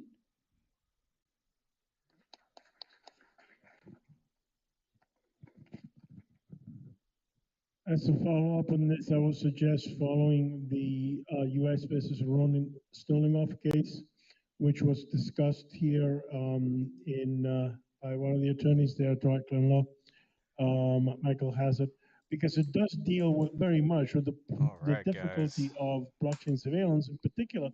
And what it is it's giving wrong information and accusing innocent people. So it's not an effective way of dealing with crime. When it comes to examples of taxation, Al Capone was convicted for income tax evasion, and this is in the 1930s. In that era, the technology primarily was punch cards, tabulating machines, and telegraph lines. I'm old enough to have used the punch cards and sent a telegram over a telegram line. And I have used tabulating machines when I called the tail end of that. So it's a very different technology from today. So no, you do not need to surveil people in order to collect taxes. This is a myth. And taxation has been around for millennia, and this kind of dragnet surveillance is not. That's sort of my 2 cents on that. Why I'm so concerned about these dragnet surveillance is because they typically implicate innocent people. And that's the real risk that you run. If you think you're not going to have a problem because you have nothing to hide, you're going to get accused of something unless you protect yourself. You're going to be accused of a crime you've done nothing and nothing to do with. And that's where the danger lies. So you have to take a risk-averse approach to any request of privacy. Merchant asked me for my email, I said it's not available. Merchant asked me for my phone number, I said it's not available. I get some very interesting responses. But most cases, they just go ahead and say fine. So there's simple ways to simply cut the information flow. And yeah, paying cash is one of them. It's for small transactions. The big stuff, the stuff that's over the $3,000 or $10,000, fine, go through the banking system. There's a cup of coffees. That is the problem. Because that's how they're going to track you. So again, I think there's a lot to be said. Can I take a taxi and pay cash for it rather than take an Uber? Well, I would definitely go for the taxi and pay cash. I even avoided a ride up in Prague, and the cost was to carry my bags up to three steps of stairs of a T3 Soviet area tram. And I'm perfectly happy doing that, but I didn't give my information to Uber. So I guess there's choices you can make. And that's my sort of All right, guys, approach. we are Thank you. testing Wallet Connect I have in one more thing to tandem. say on top of what Dr. K and Francisco were saying. Let's try this. Like Dr. K was saying, they're not doing this to stop crime. If you can go look at this data, the amount of crimes that are solved today is far, far lower than it was a few decades ago when they had Gotta no scan. surveillance technology out there. I'm not talking about the crime rate, I'm talking about the percentage of crimes that are solved. If you go Tapping look, my especially in a lot tangent. of these major metropolitan areas, there's like 50% of the murders going unsolved. So they're rolling out all this surveillance on us and still not getting any benefit to the Sign people for transaction. it. So when they tell you this is about keeping you safe or about stopping crime, it's a damn lie. This is about control, and that's all it's about. Yeah. Let me add something to that where I kind of wonder, at the very top levels, of course, that is 100% accurate. There's something that I think is important to understand at the maybe lower levels, including the non-government levels, like the business level, of redefining KYC as KYA, cover your ass. The reason why businesses need to do it is because otherwise they get in trouble for it. The reason why a lot of like the middle of the justification is, oh, well, we got to do something just to say we've done something. You just need to know Oh, your, there it just is. like It there's freaking an works, EU everybody. regulation Wallet where Connect you need to in prove tangent. ownership of a crypto Sending address that you Quai, then signing deposit the exchange with, transactions. and of course Boom, it ends up boom, making boom. cryptocurrencies Nice. like Xano and Monero illegal Nice. in the Let's see EU here. for custodians at least. And it Let's doesn't see really here. do anything for privacy, of course. It doesn't, or compliance or whatever, because you can just have private There we funds. go. There we Send go. them to that one extra step doesn't do anything. It could have Boom, gone, boom, the funds could have boom. been anywhere before that, Heck but it's a yeah. complete KYA thing. Cover Heck your ass. yeah. They just want to say, well, we verified our customers and that. And one of those things when There it we is, approach guys. the issue, There it is. obviously don't give them anything, but also have like understanding of the position that like businesses and things are being put in, where they just, I want to put something down just to show that I'm not being sketchy, or I just don't want to go to prison. And that's that's the real method by which this ends up ruining our sovereignty at scale.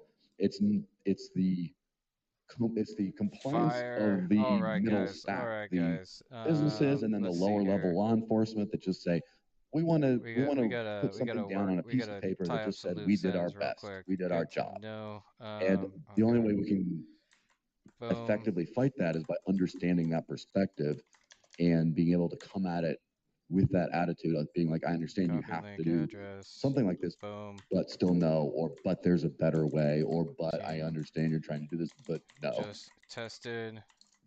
Wallet Connect plus Tangent. So I guess my point, like, I get that certain businesses on Quai need access to the banking network. system and have to remain compliant. My bigger point here is we shouldn't reinforce their power and their supposedly higher moral ground. Boom! All right, guys. All right. By supporting I gotta their pivot real justification quick. that we know is false. We should at least use the language when they tell us KYC that they're creating surveillance to maintain control. And we should use the right language of what is actually going on. What's the process for updating? This is a great example. The assumption is you can't prove your privacy on Monero, your ownership of Monero. You can make a Monero transaction, and you can actually prove that you control the private key that was used for that transaction. What you can't do is what the marketing of the blockchain surveillance companies have done, is it says that you need to do that because they want to sell their solution, which in fact is worse than a lot of technical solutions. So the idea that again, there's ways to do it. There's technical ways to prove to prove ownership of a privacy coin payment. And that's not the problem. The problem is that you're dealing with a company that wants to sell their solution, and in fact, is not particularly good at solving the problem, and they get in the way of the regulators. So you really, it is cover your ass. But what they're selling is CYA. What they're selling is we are going to cover you from the regulator. It doesn't really matter that what we're selling doesn't work. I mean, I'm very strong believer that blockchain surveillance does not work on so-called surveillance crimes. So it's a pointless exercise. But what it does do, it's put the innocent in jail. And that's why it's so dangerous. Anyway, that's just my comment on that. You can't prove that you own a money transaction. One other thing I would say is I kind of feel like there is a little bit of a missed opportunity on the KYC issue in particular, but all those kinds of data collection type issues where we have sort of let them frame it as this is for your own safety and then said, well, we don't want to, or freedom or other language. But in the reality, it's the most unsafe thing you can do is leak your home address, your private details, and give it all to some giant honeypot somewhere that will get hacked, will get put on the dark web, and it will just ruin your life. And I think that there's a massive missed opportunity in these discussions when these happen, where it says, we need for your safety to identify every single, and we need to push back and say, that's the most unsafe thing you could do for us. Any other thoughts on that? Yes, go. Yeah, it's interesting because like current stable coins like USDT, Tether, Circle, they are like they're so unsafe that they themselves are releasing this, and they're actually working on like their own private solutions. I look into them; they're all backdoor, of course, but the fact that they at least are starting to come to terms that, hey, maybe the fact that whenever I pay for coffee, the merchant can look at how much money my account has, maybe that's not safe. You know, they're starting to realize that, but they still think they need a backdoor, even though it's just another honeypot when waiting to leak. One more thing I would add to like all that is when we talk about like the basic, like as they call it, police work of catching criminals through real methods and not through mass surveillance, we've kind of seen this whole like this wave go through as far as people do adjust to the environment that's around them, and that does include governments.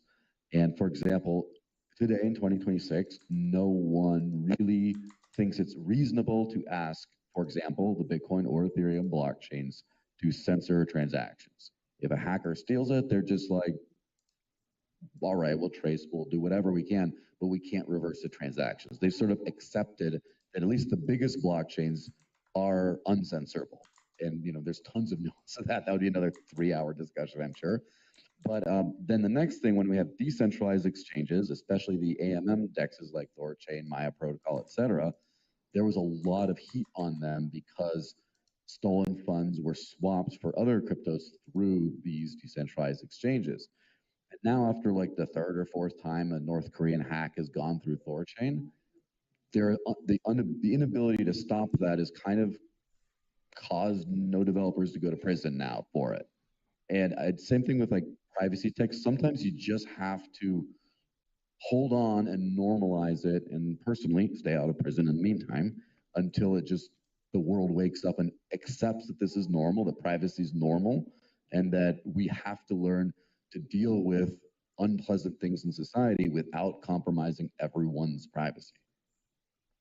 This is the same thing that Uber did, basically. Like just use it, and until people just need it, and they are not willing to live without it. So governments eventually have to comply. Like, well, the internet. I think no government has the power to just shut off the internet. Like, obviously, there are still cases, but I know that in Iran, for example, they cannot do it. Like, when they do it, like, massive protest begins because people know what the internet is and all the benefits and of course like all the trade-offs, but they still want it. Meanwhile, in somewhere like North Korea, where people just never experience it, they just won't fight back as hard for that. But once you sneak a solution and it survives for long enough to become normalized, then the government can't really do anything about it. So before we go to questions, Doug did put in a special request that he wanted to ask Dr. K about some mining solutions and how they could be applied to Monero. And I don't know, do you have some thoughts on that? I'm sure you've had some discussions about, proof of entropy minima and all that kind of stuff. And how much of that do you think could apply to Monero to sort of make the network more secure, robust, et cetera? Yeah, so basically this stems from the cubic kind of private mining attacks that were executed on Monero earlier this year, compromising safety and liveness, making it hard to do transactions and certainly deposits on exchanges. So very simply, when we think about proof of work, proof of work is a process of measuring a process, which is what the miners are doing. And your ability to make a statement about what 51% of the hash rate is doing is related to the number of samples you take of the hash rate. So if you just have one block, you basically have infinite variance. If I have two blocks, I can start to shrink down the likelihood that the two blocks were produced by a majority of the hash rate. But what it really gets down to is you actually need many samples, say a dozen or more, before you can get to a 97% confidence interval that indeed represents 51% of the actual hash rate in the system. So the thing that happens when you have a minority attacker like Cubic is they effectively get lucky, and they can use that luck to privately mine very long chains, which they can then reveal at some point in the future and sort of fork out the publicly mined chain.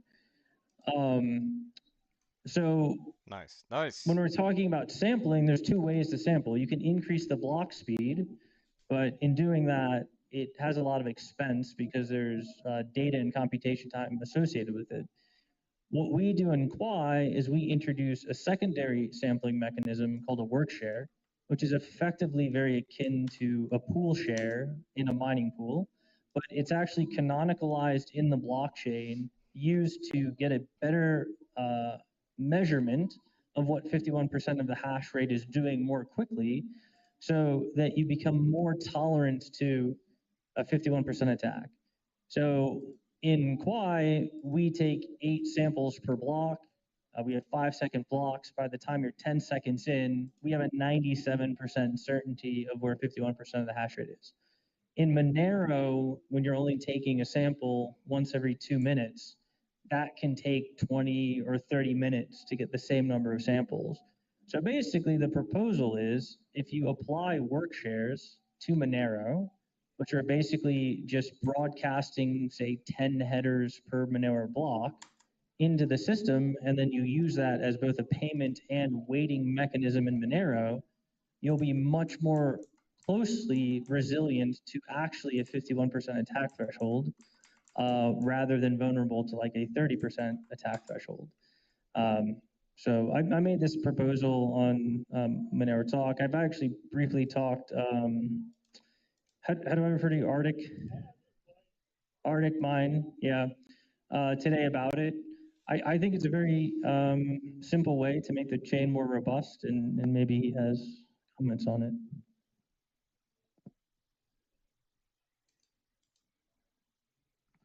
That was a great conversation and it's some great ideas.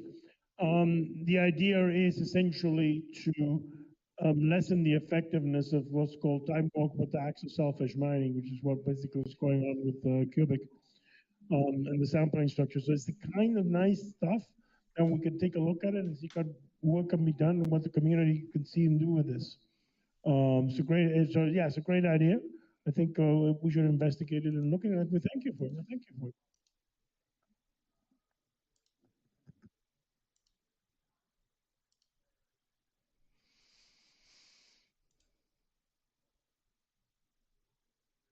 Nice. Rock and roll, guys. All right. So I'll be right back. any other concluding thoughts that anyone's had on this before we kind of open up to questions? I think the benefit of having like a panel very representative is you kind of get to like ask what you want and know what you want. So before we get into that, any parting thoughts from the panel before we get into questions? I think it's really cool that we're doing more research into, getting more hash rate and different types of mining. I'm really excited to research Quai more. I watched your presentation up at PorcFest, so I am learning about it, and it's very interesting. Some of it's a bit over my head, but I do think that maintaining a hash rate or protection against 51% attacks is going to be a very big problem in the future. I don't think when when Satoshi first released Bitcoin, I don't think he realized that it was going to be $100,000 and nobody was going to be really using it, and that the transaction fees were not going to be that high. I think him, like the rest of us, assumed if it's $100,000, it's because a bunch of people are using it for transactions, but that's not the case.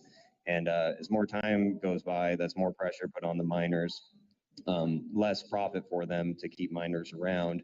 And it's already a problem these days, but I think it's definitely going to be a problem, 10, 20, 50, 100 years from now. How do we keep these networks secure? So I think we definitely need more research into it. And but something that just the average user can do, and the people here at Monerotopia, is you can start using these blockchains, start paying these miners transaction fees. They're very affordable transaction fees on every single blockchain represented up here. And the more you use these, the more secure the network is. So I just got to encourage people, start using these coins, start selling your goods and services for privacy coins, start supporting businesses that do, and let's start using this on a day-to-day basis so we can keep these networks secure. It may not seem like a big problem now, but it's going to be a problem in the future if we don't start using these and get more creative ways to keep these networks secure.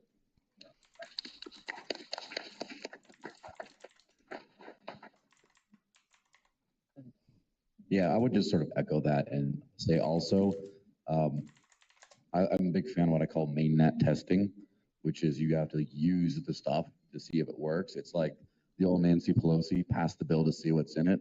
You have to actually use it to see if it works or not. And the number of times I've crashed people's wallet apps and told the devs, this breaks when this happens, this thing takes 30 seconds to load, this thing, and then they fix it because no one else did it before me and like brought that information. So you are strengthening the tech by using it and also telling the people who build it what's wrong with it, but also what's right with it. So I would just say that. So I guess with that, question time, right? Unless you wanted to give something else? I just want to make a comment that the value of these blockchains are related to its peer-to-peer use. That's what gives them value. It is not speculating on centralized ledgers. It is actually using them peer-to-peer. Well said. Well said. Right. Holy cow, Questions. guys. We got a lot Any done today. questions? I guess I'll run around and give the microphone around to people. All these lovely gentlemen who stood up here.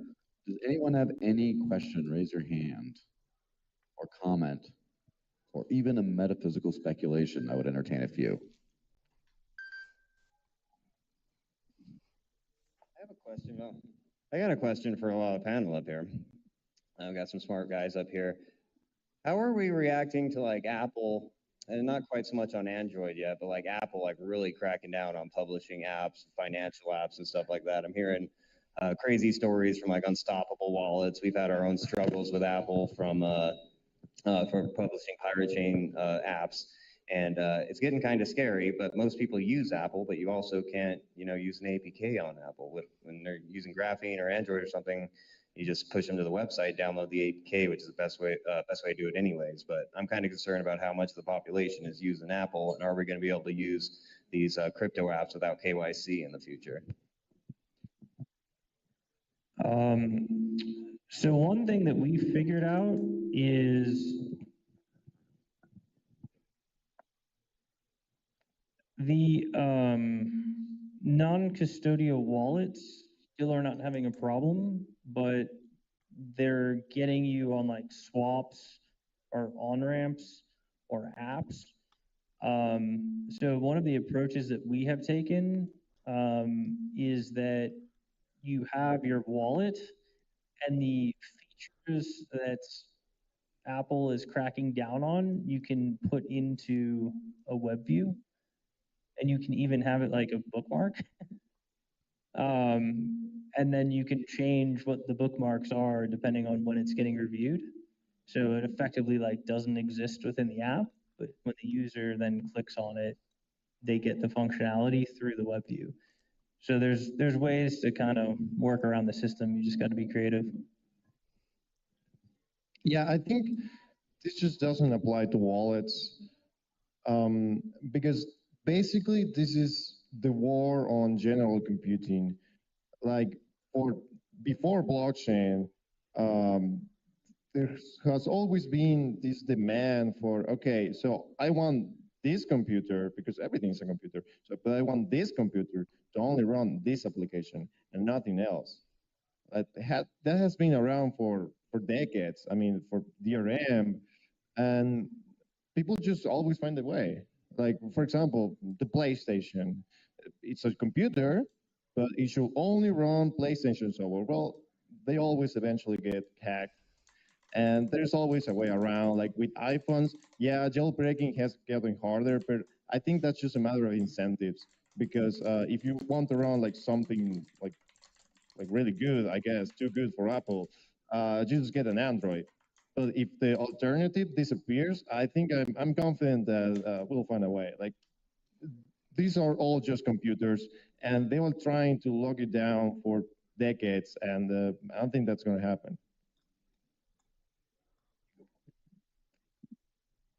I read a bit about it. I have a bit of a history with not using Apple, and so I wouldn't mind sharing. But I mean, going back to 2004 and 2005, where I evaluated alternatives to Windows XP and NT5, NT4, and so on, Windows 2000.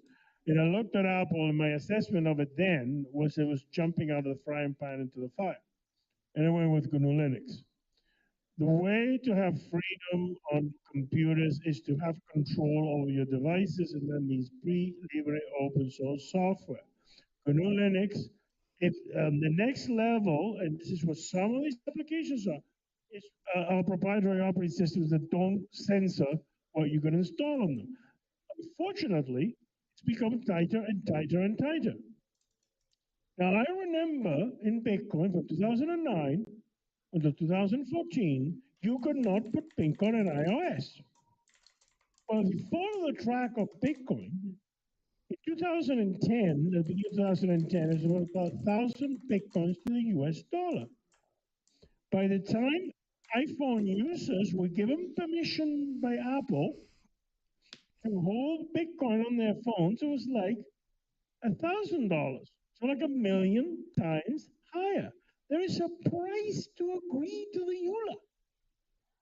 And there's a money that can be made by clicking I don't agree. And it's very liberating. The answer is very simple. If you want to do anything innovative, I don't care what it is, certain structures of pirate chain, you don't do it on Apple. And then if you want to make some money, well, okay, so they're censoring pirate chain. Let's buy pirate chain, and then when the users of iPhones got permission to do this, we'll sell it to them at a big profit. That's what I did with Bitcoin.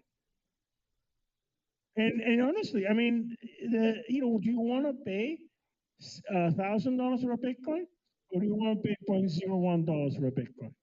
And then when you figure out how much it's going to value, which one is a better deal?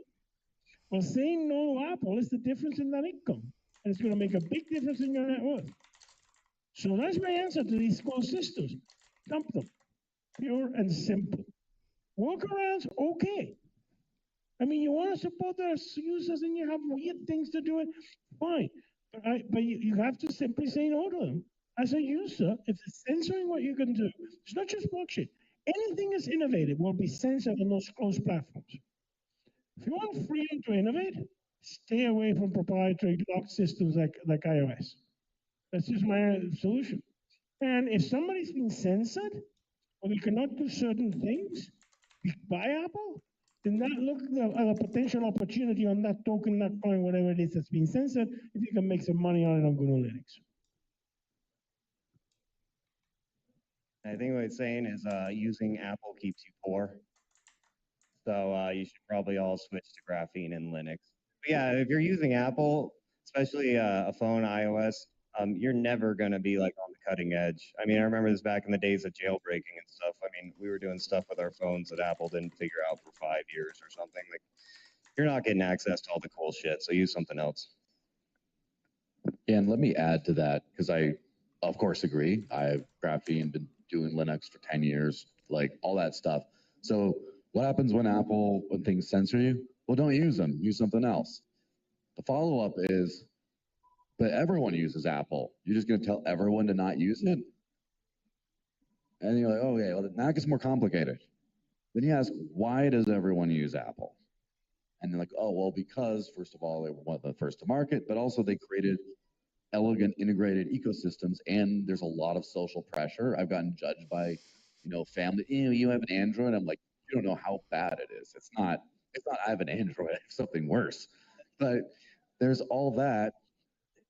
But also, like, we creators of and users and et cetera of open source software and tech, et cetera, don't. A lot of times we just make it work and then say done. We don't make it work well. It's not easy to use. There's not enough stuff on there. And so then everyone's just using an iPhone because it's so easy. And they're like, no, download my thing, use the command line prompt to install the sudo shell. Like, who's going to do this? Like, they all won't do this. Then, well, my apps, that's one thing I've tried to get a lot of people to use graphene. And for me, it was very easy to make the transition. But a lot of people, their number one concern is, I don't know, I'm afraid none of my shit will work. And so I think that's overblown, having kind of used stuff. But also, I think that is sort of a concern.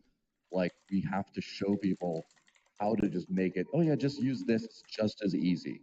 Signal, I think, won this battle better than almost any privacy tech out there, is because I've gotten tons of non-crypto people, tons of normie people, all my in-laws, et cetera, they're all using Signal and they don't even think about it because it just works. It just basically works. And I think that it has that iPhone-like experience. And so if you get that, then you get people to ditch that stuff. But if you're just sitting there with some like janky ass command line phone or whatever, if you're doing something crazy like that, you're going to get the people, literally the people on the stage and like 5 of you out there using it. And then everyone's going to be like, well, you should use this instead. Yes, that's true. But we need to beat them at their own game. We need to create a better system. We can't just say, well, you got to wait all this time and jump through these hoops to have privacy. You got to say, look, our shit is better than your shit at every level. There's no excuse not to use it. And that's the big challenge. It's not easy. That's why we're all here working so hard. But I think we can do it. I think we can do everything better than the state, than the big tech companies, than the surveillance machine. I think we can do everything better than them.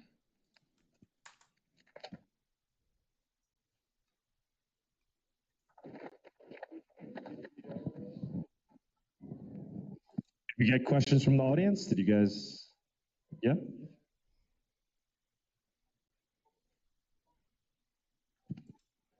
All right, Apple versus Android. I'm a shameful Apple user, but I think you guys bucket things into 2 categories when I think there's really 3. There's Apple with its iOS ecosystem. There's Android, and then there's graphene. Those all sound kind of the same, right? But the average user is going to install Android, right? Stock Android, what comes on a Pixel, what comes on Samsung, and then people in this room are only people I ever meet with graphene, and I've installed graphene myself. So now the question is, from a privacy point of view, not censorship, privacy point of view, would you recommend Apple or Android when graphene's off the table?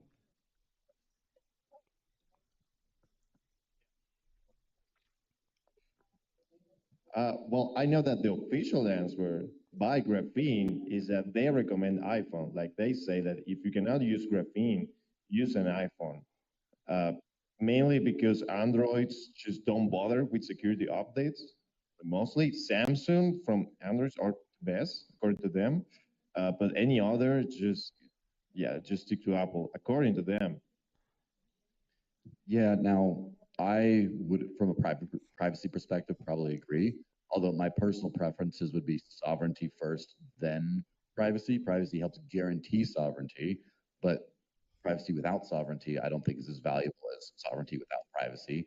But again, that's a very tricky thing. We are going to have lots of disagreements and on that, I'm sure. Well, first there's a little bias, and that is my gray hair. I'm a baby boomer, and my approach to privacy is to secure my laptops and desktops and phones. I look more as something just want to hop in the network that I don't really trust. So my thought on this is, I actually run Google Pixel stock Android. I don't like Samsung because they're getting into lockdown much as Apple is. It's way worse in that respect than stock Android. Then I seriously asked the question, what do I want to put on this thing from a security perspective? Yes, certain lockdown systems can be more secure and more hack resistant. Apple is not. I'm sorry to say what people say about graphene, but I would, if you're looking at the Snowden papers, they were breaking Apple phones easily. So my approach is I personally stay away from mobile for anything that's sensitive, move more towards laptops and desktops. But I certainly would not accept the you love Apple over some perceived improvement in security, which can then give you privacy. All right. Any other questions from the audience?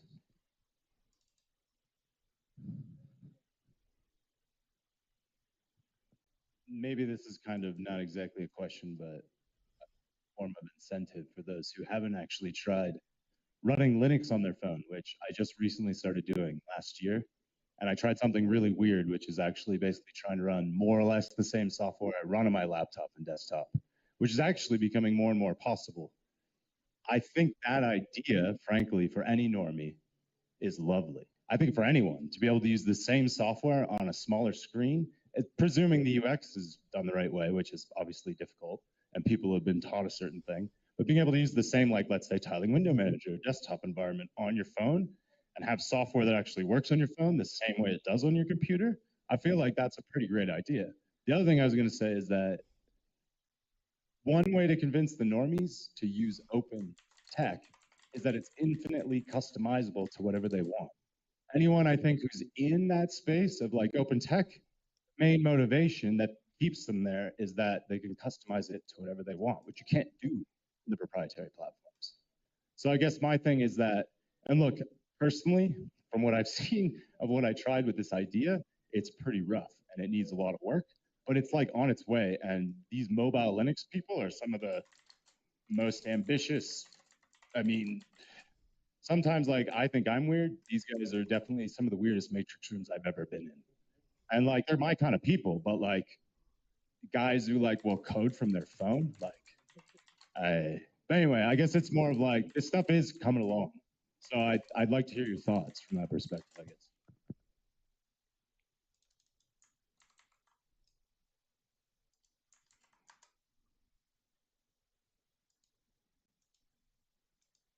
I'm frustrated with all of this bullshit.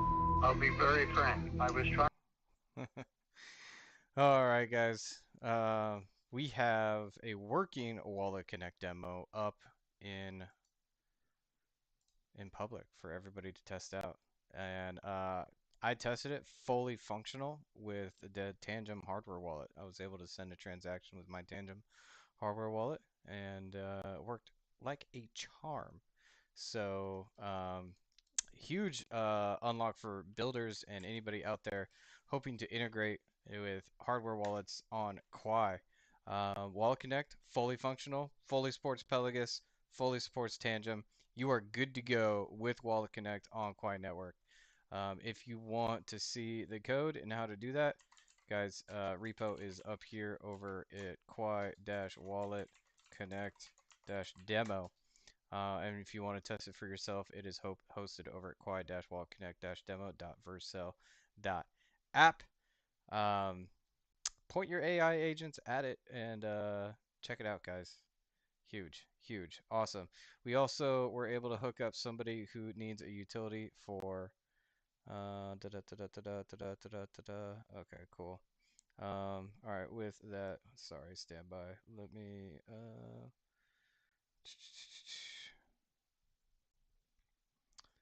let me see here.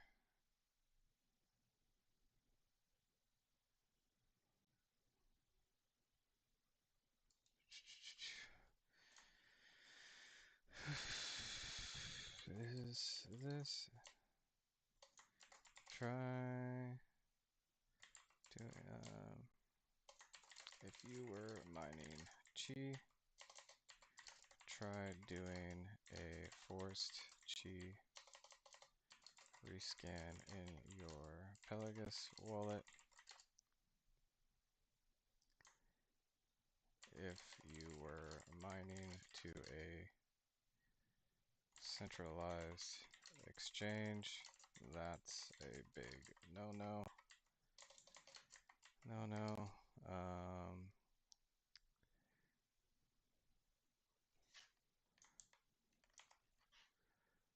What wallet were you mining to?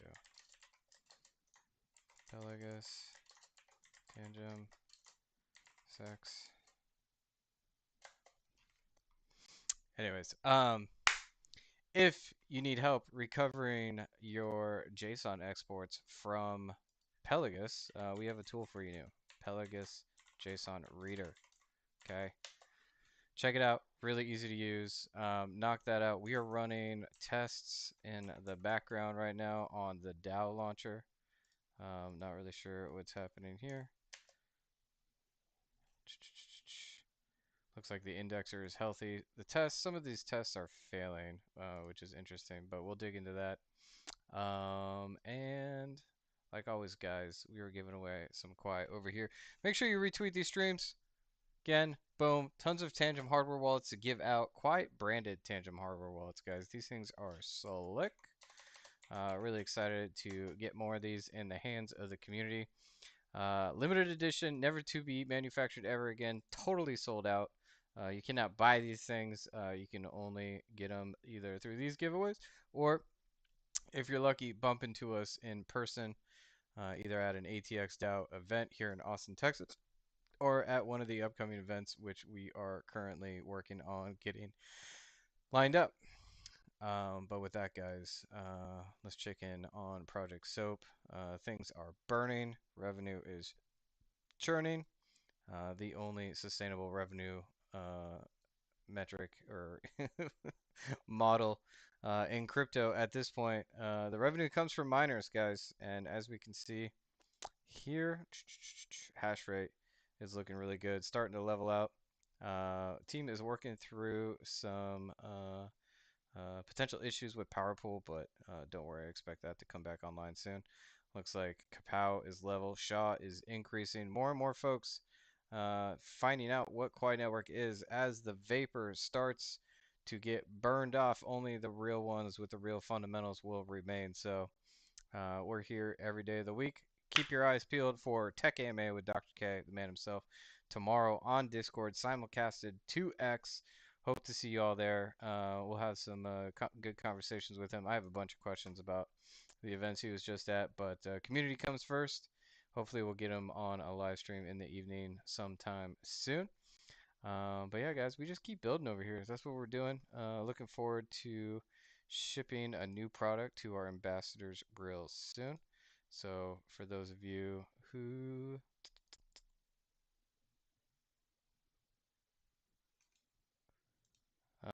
going to be first in line to test that, super excited for that.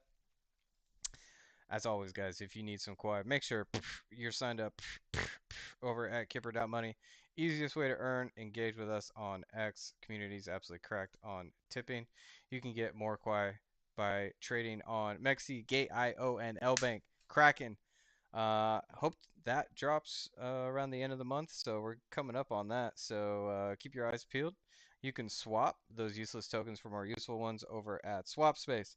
Let's exchange. Change Hero in your Tangem app. And obviously, we are now bridged to base. There are liquidity pools up on base. Check those contract addresses. You can find them over at docs.qu.ai. But you can bridge to and from base thanks to Symbiosis, great partner. Double check your contract addresses on base, folks, if you're trading over there. There are a number of decentralized exchanges I tested personally that are fully functional. So you got Cow, 1inch, Jumper, Oku, Sushi, LFJ, and Aerodrome. Go swap those useless tokens for more useful ones, folks. And we will see you tomorrow, AM, Dr. K, 11 a.m. Central. Hope you have an amazing evening. Thanks to everybody who tuned in. You guys rock. All y'all. I'm going to move on. See you guys there. Peace out.